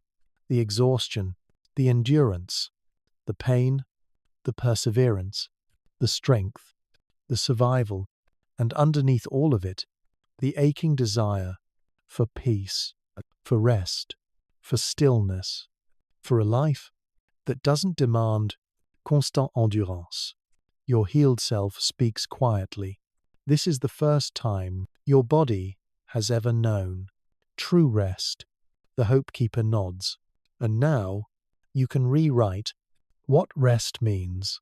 The chamber shifts. A doorway appears.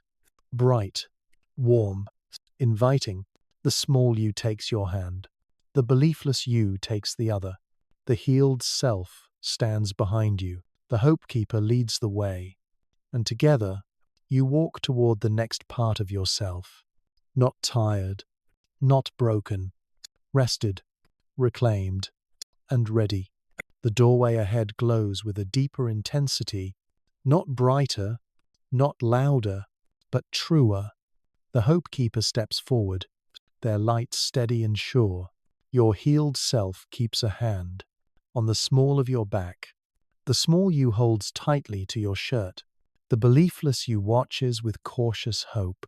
And you, full of every version you've reclaimed, take a breath that feels like your first breath in years. The corridor opens again. The air shifts, and the energy changes. This time, the heaviness isn't from exhaustion, or fear, or hopelessness. It's from silence.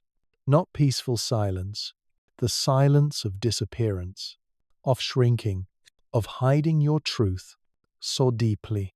You forgot it was yours. You feel it before you see it. The version of you who learned to disappear. Your heart clenches because you know exactly who's waiting in this chamber. The room you enter is dim, not dark, but muted, like everything inside it is holding back, like the light itself is afraid to take up too much space.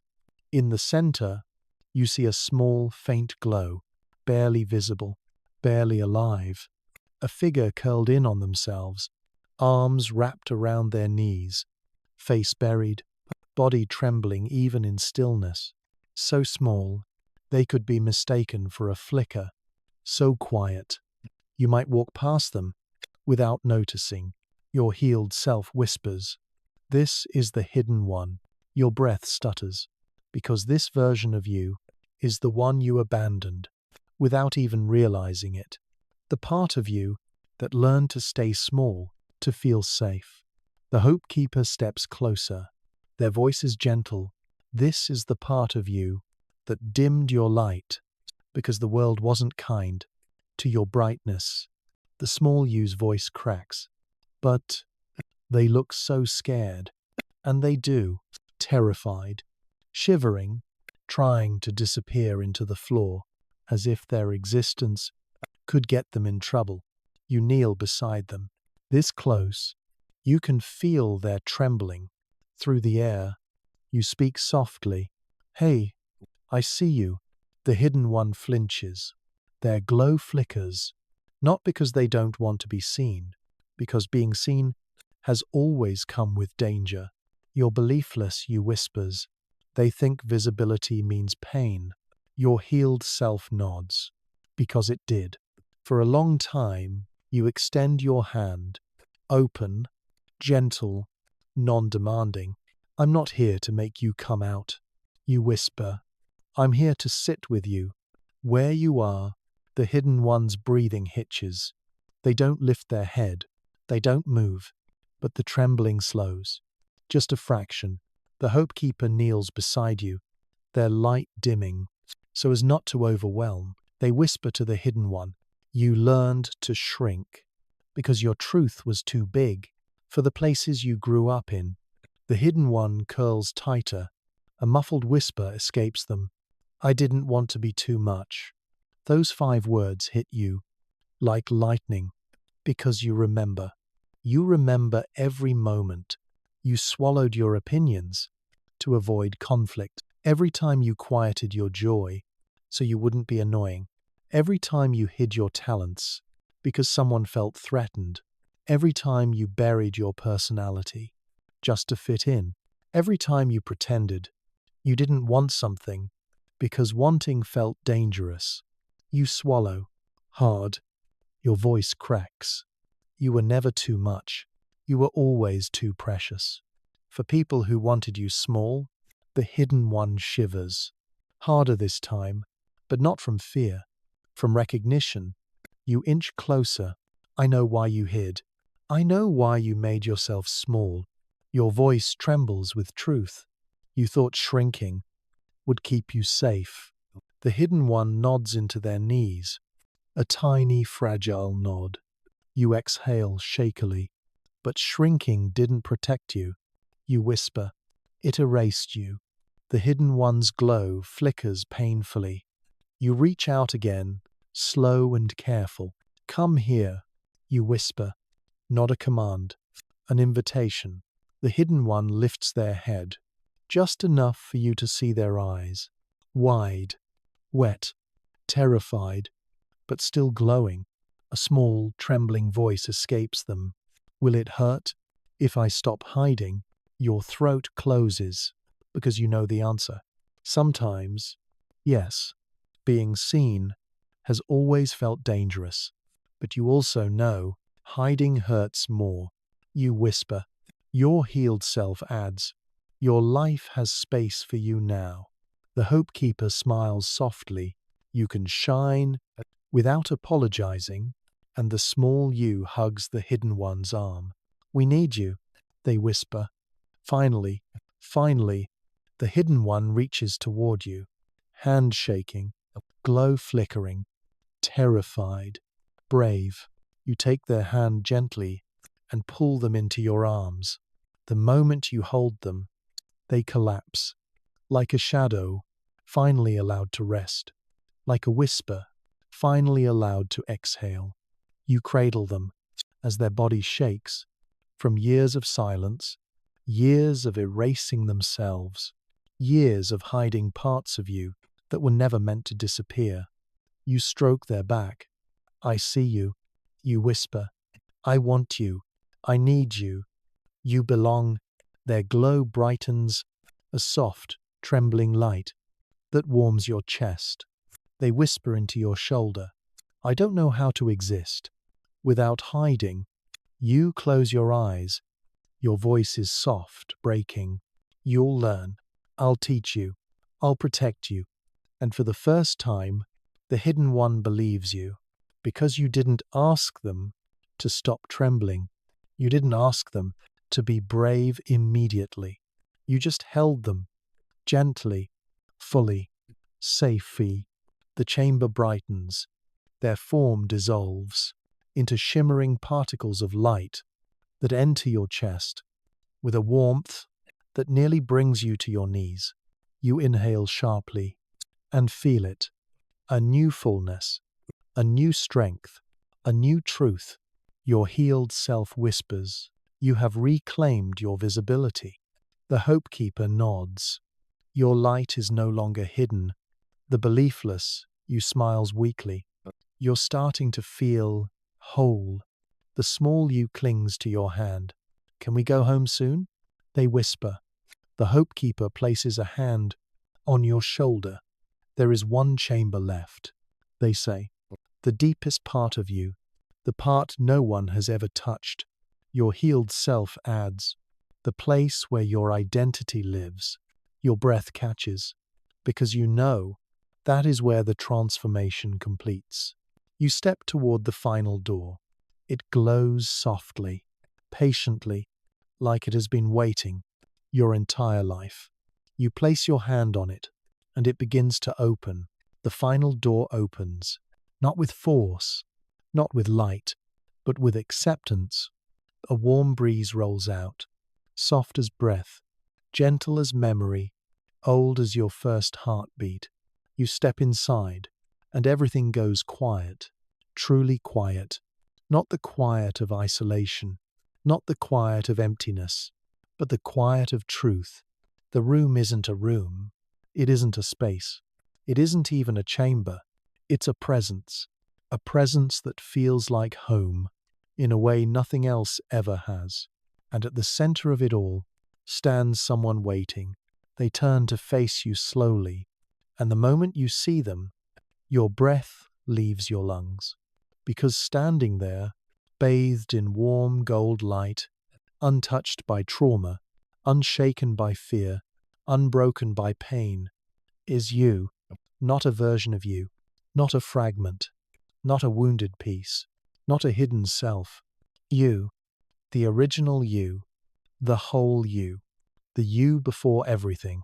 Their presence is overwhelming, peaceful in a way that feels infinite, grounded in a way that feels eternal.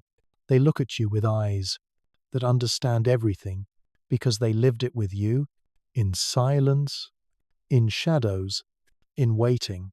You step closer. Your voice shakes. Who are you? They smile gently, the same smile you used to have as a child before life dimmed it. I am who you were before the world taught you fear. Your heart trembles. They continue. I am who you were before you carried other people's burdens. Another step. Before you silenced yourself to survive. Another. Before you learned to hide your heart. Another. Before you forgot that you were born whole. You stand face to face with them now. Your other selves gather behind you. The small you, the beliefless you, the hope keeper, the loving one, the early warrior, the tired one, the healed self, all of them, watching, waiting, witnessing the moment. You finally return to yourself. The original you reaches out and touches your face. Warmth spreads across your skin. Not heat, but recognition. They whisper, you survived everything. Every version of you survived. So you could come back to me. Your throat tightens.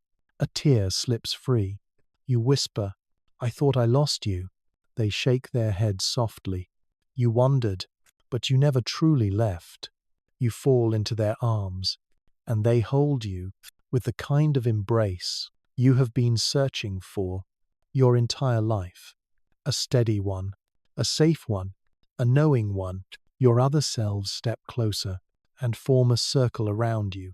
For the first time, every version of you is in the same place, at the same moment, breathing the same breath. The Hope Keeper places a hand on your shoulder. You've reclaimed us. The early warrior adds, you don't fight alone anymore. The loving one whispers, you don't love alone anymore. The tired one murmurs, you rest with support now. The small you smiles. You're not alone at all. Your healed self places a hand on your heart. Now become one. The original you steps back and extends both hands. Golden light rises from their palms, warm, glowing, alive. It flows through the air, gently touching each version of you, and as the light touches them, they dissolve into radiant particles. The small you, the softness, the beliefless you, the courage, the hope keeper, the possibility, the loving one, the tenderness, the early warrior, the strength, the tired one, the rest, the healed self, the wisdom, one by one, they enter your chest in waves of warmth and memory and truth. When the last one merges with you, a quiet, unstoppable glow rises from your entire body. You feel it, your mind expanding, your heart stabilizing, your body relaxing, your soul aligning. You are becoming whole, fully, completely, undeniably. The original you watches, with pride, not arrogance, but recognition. You whisper to them, what happens now? They step closer, press their forehead to yours, and speak in a voice made of truth. Now you live. A breath leaves your lungs, like a lifetime of weight, finally released. They continue, not in fear, another breath, not in hiding, another, not in survival, another, but in wholeness. The chamber brightens, not with light, but with clarity. The walls dissolve, the floor dissolves, the air dissolves. until there is nothing left except you, your breath, your heartbeat, your truth. The original you takes your hands and whispers, "Go back to the surface." Not as who you were, not as who you pretended to be, but as who you are. A soft wind begins pulling upward, lifting you gently, like rising from underwater. Your heart pulses with strength you never knew you had, with love you never gave yourself, with hope you thought had died, with rest you thought you could never reach, with visibility you once feared, with identity you have reclaimed. The original you smiles. A final whisper. It's time to go home. You rise. Through the light, through the depths, through every layer you once sank through. But now you are not falling. You are ascending, rising, returning, becoming. And as you break through the surface, your eyes open. The world looks different. Not because it changed, because you did. You inhale, a full breath, a real breath, a new breath, and for the first time in your entire life, you whisper, "I'm home," inside yourself, where you always belonged.